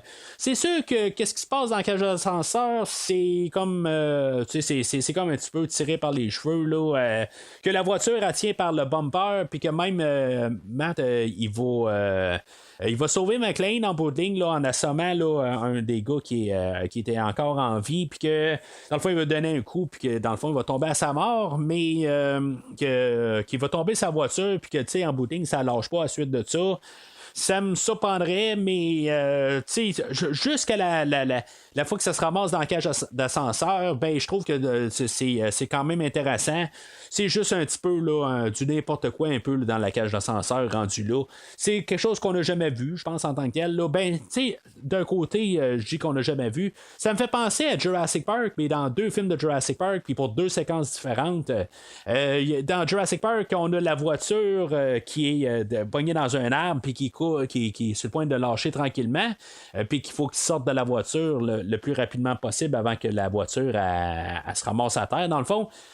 Puis, dans le fond, la manière que ça termine, ben, ça fait penser à Jurassic Park, Le Monde Perdu, où ce que, dans le fond, une fois que il y a un campeur là-dedans, que nos personnages sont pognés avec le campeur qui est pogné sur une falaise, puis qu'il y a des tyrannosaures qui sont en train là, d'attaquer le campeur, et que finalement, quand le campeur il tombe dans le ravin, ben, que nos personnages sont attachés à la corde, puis que, dans le fond, la voiture le campeur passe alentour là, de nos personnages. Ça me fait penser vraiment là, à cette séquence-là, mais c'est ça, je trouve juste ça, en tout cas, le lien que je fais avec Jurassic Park, j'ai aucune espèce d'idée comment j'ai fait ça, mais ça m'a fait penser à ces 2 scènes-là, les deux dans Jurassic Park. C'est probablement un peu peut-être l'influence de notre réalisateur, mais en même temps, ben, il n'en parle pas là, pendant le commentaire. Puis en tant que tel, là, je trouve que c'est quand même, c'est pas une mauvaise séquence, mais ça n'apporte pas à grand chose en bout de ligne. C'est juste que tu t'attends jusqu'à ce que ça finisse éventuellement. Puis ils ont placé dans une situation où ce qu'on n'a jamais vu. Mais en même temps, ben, ça n'apporte pas vraiment grand-chose. C'est pas comme je suis là comme sur le bout de ma chaise puis me dire ben, est-ce qu'il va réussir à sortir de là à temps? Là, on sait très bien là, qu'il va sortir de là à temps. Maï, parle-moi, qu'est-ce qui se passe? Maï? Ah ouais, la petite asiatique qui cogne sur tout ce qui bouge. Bah, à mon avis, elle est pas prête de reparler à quelqu'un. La dernière fois que je l'ai vue, elle était quelque part tout en bas d'une espèce de cage d'ascenseur avec un camion planté dans le cul. Bon, qu'est-ce qu'il y a? T'as avalé ta langue? Écoute, connard. Ton numéro de cirque, c'est fini. Tu remballes ton matos et tes gugus, ou bien je débarque et je te mets une grosse raclée. Vous n'avez rien compris. Vous ne savez pas qui je suis, ni de quoi je suis capable. Quand j'en aurai fini, très bientôt, je concentrerai toute mon attention sur vous. Vous en faites une affaire personnelle? D'accord. Fait que là, le gouvernement américain va réussir à identifier là, que c'est Thomas Gabriel, puis dans le fond, là, dans le fond, on va savoir un peu pas mal là, tout là, sur ce personnage-là. Gabriel, là, avec son équipe, là, vont réussir à rerouter tout le gaz vers l'endroit où que notre duo est. En tout cas, je sais pas exactement là, comment il va faire ça. En tout cas, ça a l'air qu'il y a du gaz qui passe là, puis finalement, ben, ça va faire sauter tout l'endroit. À partir de là, ben, ils vont pouvoir faire couper l'électricité là, pour tout, dans le fond, là, tout le pays. Je sais pas si ça s'étend sur tous les États-Unis ou c'est juste à Washington. Là, en tout cas, c'est pas très clair quelque part, là, mais c'est juste pour montrer là, que dans le fond, là, il peut faire n'importe quoi. Il peut rentrer là, dans les communications de la police, comme qu'il peut avoir le contrôle total là, en reroutant le gaz, en reroutant toute l'électricité, en coupant tout. C'est là que nos personnages vont devoir aller voir un autre pirateur, là, un autre hacker. Il va aller voir le personnage de Warlock qui est joué par Kevin Smith, qui est un autre réalisateur qui va peut-être rajouter quelque chose au film un peu en tant que tel.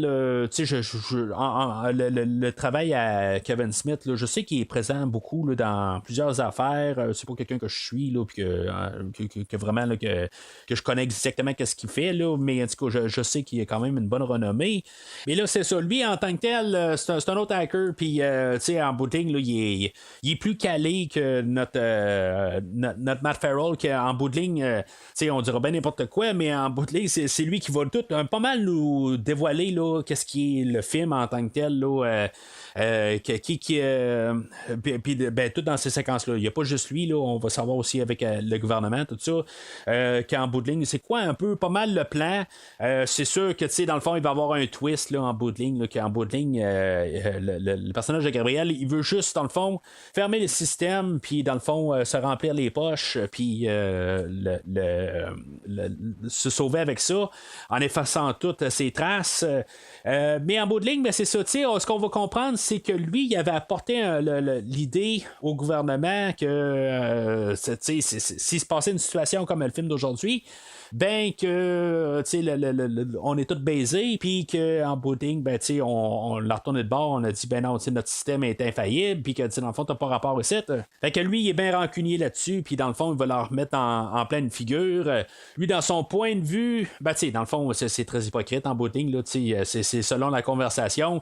En bout de ligne, il sait très bien qu'en bout de ligne, il veut juste se remplir les poches, mais dans le fond, c'est juste la vengeance. Mais de l'autre côté, il avertit le gouvernement que ça pouvait arriver. Fait que, oui, il va faire qu'est-ce qu'il dit, là, qui est possible que tout le système soit piraté, mais c'est pas une raison pour le faire. Fait que là, Gabriel va se rendre compte là, que dans le fond, il est piraté, là, que dans le fond, là, le personnage de Warlock, ou Freddy, ou Kevin Smith, là, en tout cas, on peut appeler là comme vous voulez, lui, dans le fond, là, il va avoir montré là, à nos personnages là, que les serveurs où ils gardent là, tous les numéros d'assurance de sécurité sociale, là, que dans le fond, il y a quelque chose qui marche pas parce que là, dans le fond, tous les serveurs sont en train là, de surchauffer, fait qu'il se passe quelque chose là. Puis que dans le fond, là, ça va être là pas mal là, que le quartier général là, de Gabriel, c'est là qu'il est là depuis le début. Fait que lui, il va rentrer en communication avec Warlock, puis dans le fond, ben, avec nos deux autres personnages principaux. Puis, j'aime quand même un peu qu'est-ce qui se passe là, dans ces scènes-là. C'est que, depuis le début, on voit McClane qui est toujours en train là, de se foutre de la gueule de Gabriel. Puis Gabriel, à quelque part, tout d'un coup, il arrive, puis il montre comment il peut être dangereux, que dans le fond, il a pris en otage sa fille, que dans le fond, il est en train de faire croire à sa fille que c'est un gars du soutien de l'ascenseur, puis que dans le fond, là, ils vont aller la secourir dans son ascenseur qui est en panne. Puis là, ben, McClane, il peut absolument rien faire. Il dit là, tout d'un coup, il répond à McClane, il dit là, c'est quoi, t'as plus rien à dire, là, tout d'un coup, là, je t'ai bouché, t'as plus de blague à me dire, tout d'un coup, tu te fous de ma gueule depuis tantôt, puis là, tu n'as plus rien. T'sais. En tout cas, j'aime quand même là, cette interaction-là. C'est quelque chose, c'est un moment, c'est une relation forte, je trouve, là, dans le film d'aujourd'hui. Je trouve que c'est quand même assez bien monté là, pour tout le temps là, les va-et-vient là, entre les discussions. Là, c'est là où, dans le fond, Lucie, elle rentre dans l'histoire encore. Puis, en bout de ligne, la raison pourquoi qu'il ne tue pas, pourquoi que Lucie ne meurt pas d'ici la fin du film, c'est pas très très clair en tant que tel, c'est juste parce que c'est un film puis on a notre héros puis dans le fond on pourrait pas la tuer parce que ça serait peut-être trop sombre. Fait que là, tu sais, je me dis à quelque part, il y a aucune raison pourquoi. Tu sais, il y a même McClane un bout qui dit, il répond, tu l'as pas tué parce que tu sais que je m'en viens puis en même temps t'as besoin là, de quelque chose là, pour pouvoir marchander puis pour pouvoir te protéger. Mais c'est ça un peu à quelque part. En plus, une fois, il est rendu avec Matt comme otage aussi. Il y a les deux. Fait qu'il n'y a plus besoin de la fille. Surtout qu'en tant que tel, McClane a tué la blonde à Gabriel. Fait que, tu sais, à quelque part, je sais pas, tu sais, c'était peut-être plus un amour physique, quelque chose de même. Puis, ouf, il n'y avait pas vraiment d'émotion quelque part en arrière de ça. Mais c'est là où Gabriel, il commence à prendre les choses personnelles contre McClane. En tant que tel, là, au début, il n'est pas vraiment personnel envers lui. Puis là, c'est là que, une fois qu'il sait que Maya, elle, est décédée, que McClane l'a tué, c'est là qu'il se fâche contre McClane. Puis c'est que là, en bout de ligne, qu'il commence à viser Lucy. Fait que je sais pas, tu sais, il aurait dû peut-être retourner l'ascenseur puis la tuer. Tu sais, il a comme pas le choix de faire ça rendu là, je pense. Surtout, à quelque part, quand il y a quelqu'un pour remplacer Lucy, quand une fois là, il réussit à avoir Matt Farrell comme otage. C'est sûr que ça fait Die Hard rendu là, où que, dans le fond, on avait Holly qui était prisonnière là, de Gruber, puis là, ben c'est ça, dans le fond, là, on revient avec l'idée là, que c'est de la famille qui est en otage. Peut-être pour en revenir même aux sources de Piège de cristal, dans le livre original, là, Nothing Lasts Forever, que c'était la fille à McClane, ben c'était pas McClane, là, mais c'était le personnage de Joe Leland, mais c'est ça, ça revient un peu à ça peut-être. Là. Je sais pas si c'est ça qu'on a pensé, là, mais en bout de ligne, la fille elle meurt à la fin du livre. Fait que il aurait peut-être pu faire ça dans le film aujourd'hui, mais en même temps, je pense que ça aurait été trop sombre. Fait que peut-être que la meilleure idée, ça aurait été de ne pas avoir ce personnage-là. Fait qu'éventuellement, notre duo va partir. En bout de ligne, McClane, il va aller récupérer, veut sauver sa fille. Puis Matt va, bien sûr, il va suivre McClane. Il n'y a vraiment aucune raison pour le suivre. Dans le fond, il sait qu'il va se faire tuer, mais il suit pareil. Il a comme pas le choix là, pour la raison du film. Fait il va se ramasser là, à Woodlawn. C'est dans le fond, c'est là où c'est le centre de numéro de sécurité sociale. Puis en tout cas, où ce qu'ils gardent les données là, de tous les travailleurs ou tous les gens là, des États-Unis. Là. C'est comme un endroit là, de backup. Puis c'est ça, dans le fond, là, qui va pirater. Que, dans le fond, que Gabriel est en train de pirater. Fait que nos personnages se ramassent là. Dans le fond, on a Matt, que lui, va se ramasser dans la salle des serveurs, puis qui va réussir à pirater leur. Ce qu'ils sont en train de faire, là, dans le fond. Puis en bout de ligne, il va se faire prendre là, par nos terroristes. Puis là, on a McClane que lui, en bout de ligne, il va se ramasser là, à se battre avec une couple de mercenaires au travers de ça. Puis, tu sais, là, ça va être là où on va avoir pas mal la confrontation finale entre Rand et McClane. Il va se ramasser dans une salle de. C'est une salle de refroidissement là, pour les serveurs. Tu sais, Rand, il va faire n'importe quoi rendu là. Il va sauter par-dessus un ventilateur. Il y a un ventilateur à terre qu'en bout de ligne, il va sauter par-dessus pour. Il va pas sauter sur le ventilateur, mais il va sauter sur des tuyaux, mais il va rentrer entre les tuyaux, tout ça. Pour pareil cool, mais à quelque part, c'est tout glacé alentour. Tu peux glisser n'importe quand. Puis il va s'arranger pour se placer juste à côté. Puis quand McClane, dans le fond, il va juste avoir à partir une valve. Puis que ça va l'envoyer à sa mort. Mais je trouve que le concept de la scène est quand même bien pensé. Que toute la salle de refroidissement en hauteur, c'est correct. Mais le ventilateur en bas, tout ça, dans le fond, là, on sait que ça va finir comme ça. Puis c'est trop évident quelque part. Il faudrait que ça soit un petit peu plus cru, honnêtement. Peut-être là aussi que ce serait le fun que il y ait un petit peu plus là, de violence, un peu. Peut-être que on l'a trop atténué. Ça va un peu à l'encontre de ce que j'ai dit tantôt, je m'en rends pas compte, mais plus j'y pense, le concept de la scène est correct. Là, j'ai pas de problème avec ça. C'est juste que quelque part, le personnage de Rand, il fait des choses il n'y a pas un être humain qui va faire ça.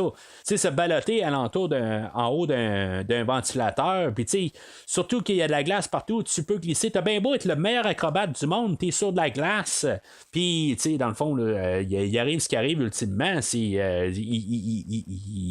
il s'est passé dans le ventilateur. Oui, avec une forte influence là, de John McClane, mais ça devait arriver. Non? Séquence de déchiffrement demandée. C'est le bordel. Je suis vraiment épaté. Pirater toutes les données financières du pays, ça devrait prendre des semaines, à moins d'éliminer la congestion. C'est pour ça la liquidation, en fait. Oui, très. Fermez-la, s'il vous plaît. Qu'est-ce que je suis con. T'es qui, toi? Matt Farrell. Lucy McLean. Tu peux craquer le code? Oui, peut-être, mais il faudrait que j'ai du temps devant moi. C'est très encourageant. On les emmène avec nous. On y va. Allez. Fait que Matt et Lucy, dans le fond, sont gardés vivants pour être marchandés des fois, là, qu'ils réussissent à sortir de là ou quelque chose de même. En tout cas, il y a, comme j'ai dit tantôt, il n'y a aucune raison qu'on doit garder Lucy, mais en tout cas, on la garde pour éviter la fin tragique. Puis là, ben, c'est ça. Là, on a une poursuite de voitures. Nos terroristes restants, eux autres sont quelques-uns. Dans le fond, sont 4-5 qui restent, dans le fond, qui se sauvent en voiture. Il y a McLean que lui, il y a un des gars qui, en bout de ligne, il l'a pas tué. En plus, je trouve que le commentaire audio porte le regard sur des choses que, dans le fond, j'aurais pas vraiment mentionné.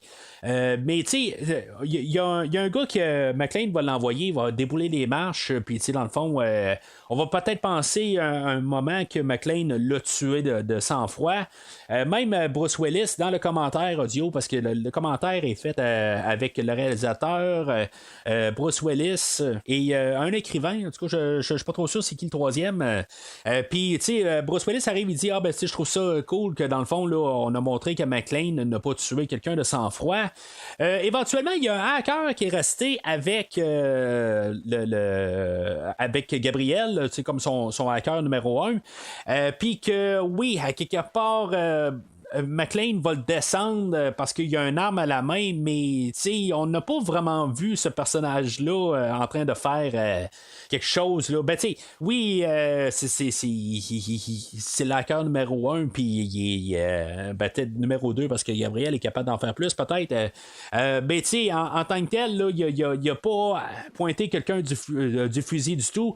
Puis McLean, à quelque part, qui va rentrer dans l'hangar à la toute fin, puis il va le tirer là, de sang-froid. À quelque part, là, je trouve qu'on se contredit à quelque part. Là, il aurait pu le tirer dans l'épaule, quelque chose de même, là, puis les gars auraient pu arriver puis juste se sauver. Là, mais en tout cas, je trouve que on joue sur deux fronts là, sur cette idée-là. Mais avant d'arriver au hangar, ben, on a peut-être la grosse scène controversée, peut-être, où on a McLean là, qui est là avec son 10 roues en train là, de les poursuivre. Puis que Gabriel, ben, il va avec sa communication, il va être capable là, de rentrer en communication avec un jet là, qui est alentour, puis qu'en bout de ligne, là, qu'ils vont essayer là, de faire détruire McLean. Dans le fond, là, le jet va y lancer là, des missiles, puis il va essayer là, de le mitrailler. Bien sûr, McLean va réussir à survivre à tout ça. Bien sûr, c'est pas Tom Cruise qui est aux commandes, mais il fout quand même un peu là, du fil à retordre à McLean. Mais en tout cas, le 10 roues là, qui vire sur un côté, puis ça marche dans un film de James Bond, mais en tout cas, je trouve que c'est un petit peu tiré par les cheveux. Là, dans le fond, là, tout sont sur un viaduc, puis tout est en train de s'écrouler, puis il réussit à la remettre sur toutes ses roues.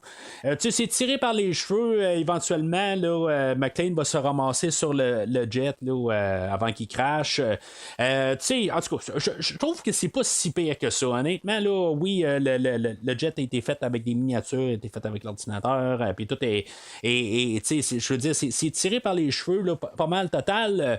Mais honnêtement, là, pour comme finale, là, même avec le hangar, je suis plus captivé par cette fin-là que dans le dernier film, là, dans toute la finale de la chose.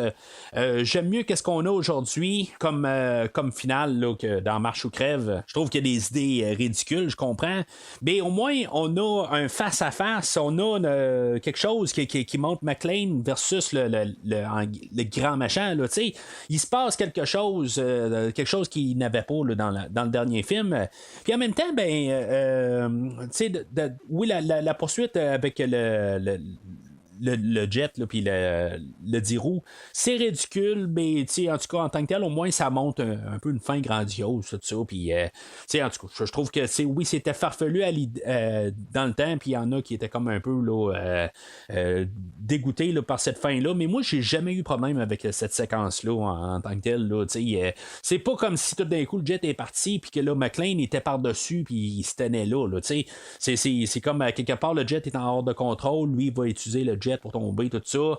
Il y a un viaduc, il y a une partie du viaduc qui tombe sur le côté, puis lui, dans le fond, il va glisser là-dessus.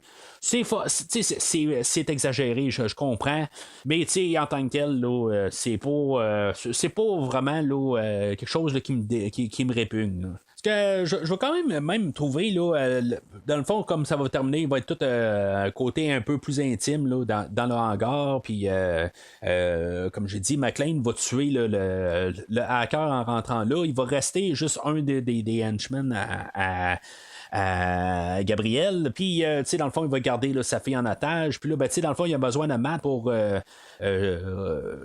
décrypter là, qu'est-ce que les virus qu'il a envoyés, puis dans le fond il a recrypté le système, fait que Gabriel est comme coincé. Ce que je trouve nono un peu, c'est qu'éventuellement Lucy a réussi à se déprendre là, du henchman, puis qu'elle va tirer dans le pied au gars, puis dans le fond le réalisateur arrive, il dit ben là c'est parce que c'est la fille à McClane mais elle est capable de faire ça, puis dans le fond on l'a vu McClane justement faire une passe de même un peu plus tôt là, dans le film. C'est un petit peu nono rendu là, c'est pas qu'à cause que lui a fait ça que dans le fond là, le savoir se transfère là, dans le fond elle l'a pas vu faire ça en bout de ligne là, c'est le même genre de passe, mais c'est comme c'est redondant là, quelque part là, une balle dans le pied. La première fois que c'est arrivé, je me suis dit ouch, mais là la deuxième fois que ça arrive, je me suis dit on a déjà vu ça là. Ce que je trouve quand même intéressant, c'est qu'éventuellement elle prend le fusil du henchman, puis elle essaie de le glisser à McClane, que McClane est rendu à terre, puis que on pense que McClane va ramasser le fusil, mais Gabriel a réussi à intercepter le fusil là, avant qu'il se rende à McClane.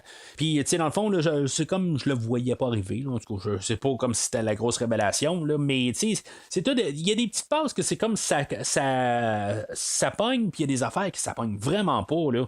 C'est en tout cas, bienvenue avec le réalisateur Len Wiseman. Mais la finale, je l'aime bien à bout de ligne. Rendu là, il va ramasser McClane. Puis McClane, dans le fond, il s'est fait tirer dessus, lui, en rentrant là, dans hangar, puis dans le fond, il va repousser le fusil là, de Gabriel, puis dans le fond, il va tuer Gabriel carrément là, en tirant là, dans le même trou. Puis en disant là, Hippie Mother 4, puis ça va finir là avec le tir de balle. C'était un peu triché rendu là pour faire une censure, mais honnêtement, je trouve que c'est une belle passe en bout de ligne. Il va se tirer lui-même pour pouvoir tuer Gabriel, pour l'atteindre. C'est un coup mortel rendu là, je sais pas s'il est rentré dans le cœur direct. Là. Ça finit raide, je trouve, mais je trouve que c'était une belle passe. Fait que le film s'éteint pas mal là, en bout de ligne. La menace est finie, Gabriel est mort. Puis, dans le fond, on a nos personnages, là, dans le fond, on laisse ça ambigu. Je sais pas s'il y a une suite à ça. Je sais que Mary Elizabeth Winstead a encore quelque chose que je connais du film la semaine prochaine. Elle va revenir la semaine prochaine, mais j'ai aucune idée si c'est un gros rôle ou pas. Je pense que c'est un petit rôle, mais je me rappelle vraiment pas du film la semaine prochaine. Mais est-ce qu'on va faire une mention là, de Matt dans le film? En tout cas, je trouverais ça le fun rendu là, un peu de continuité, là, juste pour un clin d'œil. Mais en même temps, c'est ça, on est comme supposé savoir que peut-être que lui va peut-être accepter est-ce qu'il vienne souper ou pas. Mais en tant que tel, il fait encore son dur à cuire. Il dit là, dans le fond là, qu'il y a eu assez de troupes pour la journée, puis que dans le fond, là, puis il voudrait pas plus voir Matt Farrell là, apparaître là, à un souper de famille. Mais en tout cas, ça finit pas mal là avec la chanson de CCR qu'on a eu un peu plus tôt là, dans le film, là, Fortunate Son. Puis c'est correct que ça finisse là en tant que tel là, avec cette chanson-là, il n'y a pas de problème. J'ai pas parlé de la musique que dans le fond qui est pu jouer là, par Michael Kamen. Michael Kamen qui nous avait quitté là, en 2003, là, quelques années avant le film d'aujourd'hui. C'est Marco Beltrami qui qui fait la trame sonore aujourd'hui. J'ai remarqué à quelques endroits là, qu'il a repris là, des thèmes, là, comme en tout cas un son de Michael Kamen. Mais honnêtement, je n'ai pas remarqué vraiment la musique là, dans tout le film. Là. Les 2 fois que je l'ai écouté, là, la musique là, m'est passée. Là, vraiment, là, je me suis vraiment pas rendu compte du tout là, de la musique. C'est pas mal ça que je peux reprocher à Marco Beltrami, c'est qu'en bout de ligne, là, sa musique, là, j'en ai parlé là, dernièrement aussi là, avec Terreur sur le pod quand on a couvert là, la franchise des Frissons. J'en ai parlé au tout début du podcast que j'ai parlé là, de Terminator 3. Je pense que je n'ai parlé un peu partout là, dans quelques films, mais c'est pas du tout mon compositeur. Là. Honnêtement, je trouve qu'il fait rien. Il fait juste du. Complètement, là, il n'y a pas de mélodie, il n'y a rien là, en tant que tel. Là. Il y a quelques petites passes que j'ai déjà aimées un peu, mais je trouve que c'est un compositeur qui s'arrange pour être le plus effacé de tout. Là. Dans le fond, qu'on ne porte vraiment pas attention là, de la musique là, quand c'est lui là, qui est à la barre là, de la composition. Puis je pense que c'est lui qui va revenir la semaine prochaine. Mais en tout cas, je trouve que la trame sonore d'aujourd'hui, là, c'est vraiment la plus faible de toute la franchise. C'est pas que dans le fond la barre était haute. Là, c'est, en tant que tel, là, la composition là, de Michael Kamen, là, j'en ai parlé là, des dernières semaines. C'était ce que c'était correct. Là, mais en bout de ligne aujourd'hui, là, c'est comme j'ai rien parce que j'ai rien entendu là, du film. Là.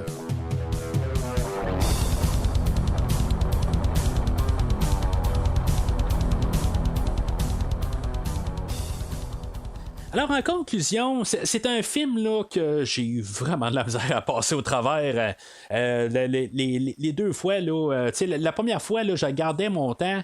Comme j'ai dit tantôt, je dirais que c'est un petit peu comme Marche ou crève, où ce que, dans le fond, là, je suis dedans pendant un bon bout.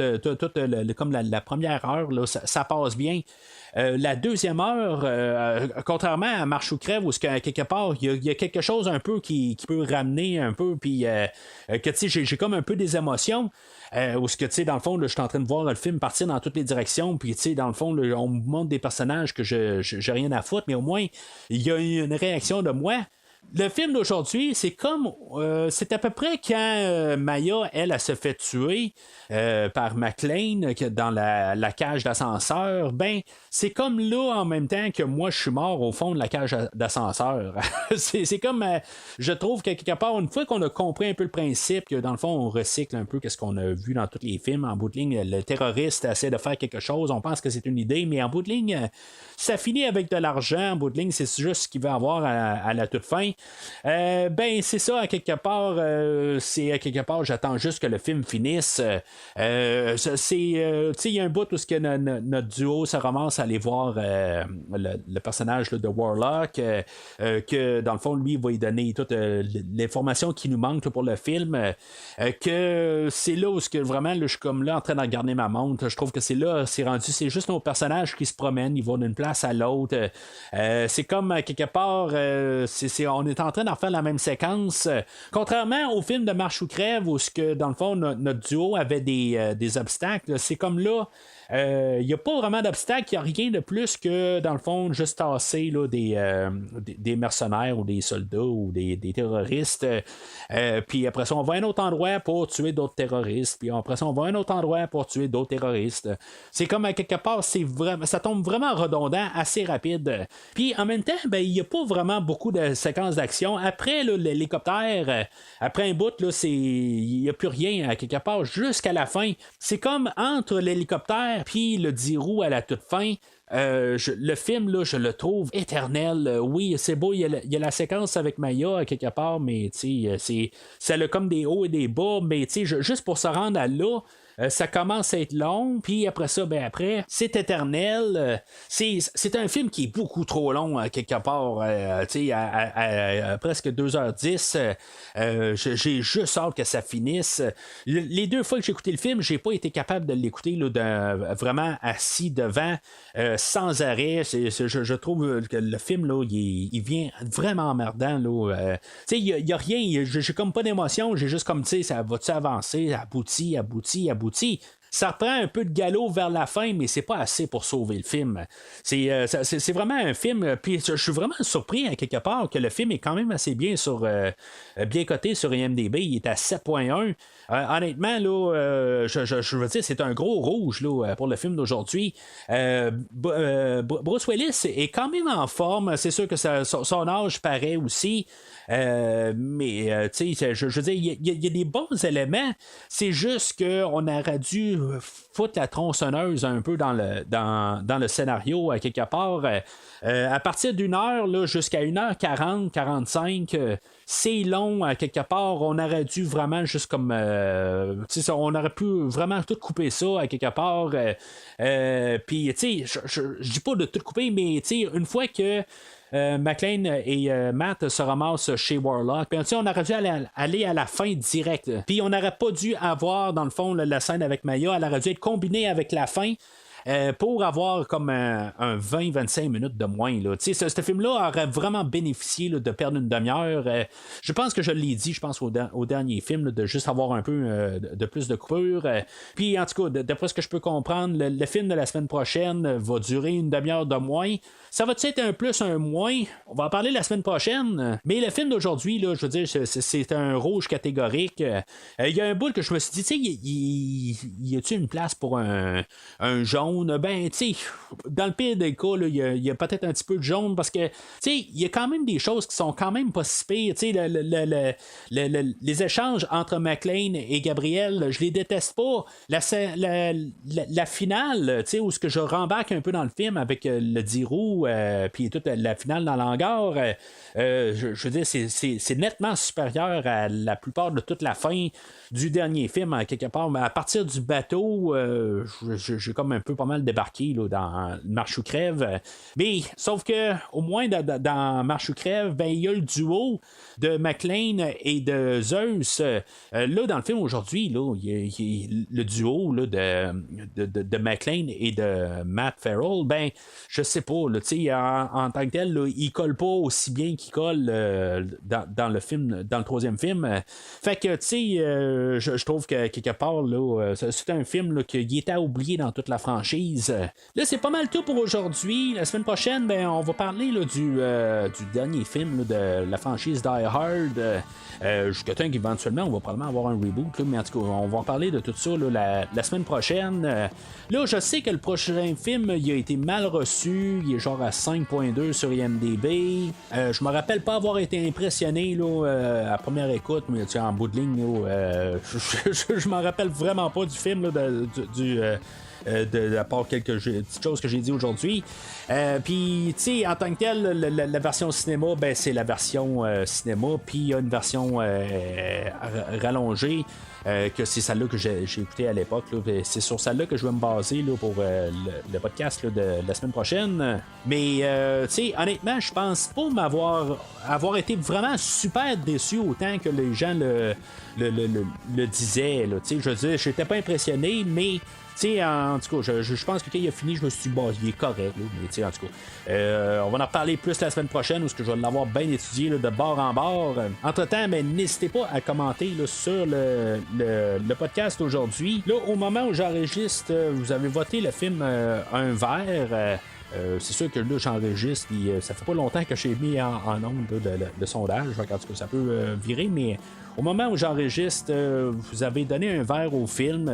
Encore une fois, là, aujourd'hui, cette semaine, là, je suis vraiment là, à l'antipode là, de carrément qu'est-ce que vous avez voté. Là. Contrairement à la semaine passée, je pouvais quand même être un peu en arrière là, à un certain degré, là, mettons. Mais c'est ça, le film d'aujourd'hui, là, je pense que c'est un film là, qui est vraiment là, le pire de la franchise. Puis, tu sais, je veux dire, de penser là, que le film de la semaine prochaine va être encore pire. Je sais pas si mettons là, ça peut se faire là, en tant que tel. Il y a des choses là, aujourd'hui, comme j'ai dit, mais en tout cas, je veux dire que déjà là, dans le temps, si on a coupé ça, on a coupé déjà une demi-heure, ben, des fois, là, je trouve que ça peut être une bonne chose, mais on va voir quel genre de film là, que ça donne la semaine prochaine, puis on va en parler là, en masse. Alors, d'ici le prochain épisode, épikaillez, auditeurs. Freedom. fait. Merci d'avoir écouté cet épisode de Premier Visionnement. J'espère que vous vous êtes bien amusés. Je vous donne rendez-vous la semaine prochaine pour la couverture d'un autre film. Si vous voulez entre-temps regarder le catalogue complet du podcast et télécharger des épisodes passés, rendez-vous sur premiervisionnement.com. Vous pouvez aussi suivre le podcast sur plusieurs plateformes, dont Apple Podcast, Spotify, Podbean, Google Podcast, Amazon Music et YouTube. N'hésitez pas à donner une critique de 5 étoiles sur la plateforme de votre choix. Vous pouvez également suivre Premier Visionnement sur Facebook et Twitter pour rester informé de nouveaux épisodes. Premier Visionnement a besoin de votre aide pour grandir. Vous pouvez partager le podcast avec vos amis qui s'intéressent au cinéma de tout genre. Vous pouvez aussi contribuer monétairement au podcast afin d'aider à couvrir certaines dépenses liées au stockage des épisodes et la maintenance du site Internet. Afin de vous encourager à contribuer, je propose de couvrir la trilogie de films de votre choix pour toute contribution de plus de 15$ avant la fin 2022.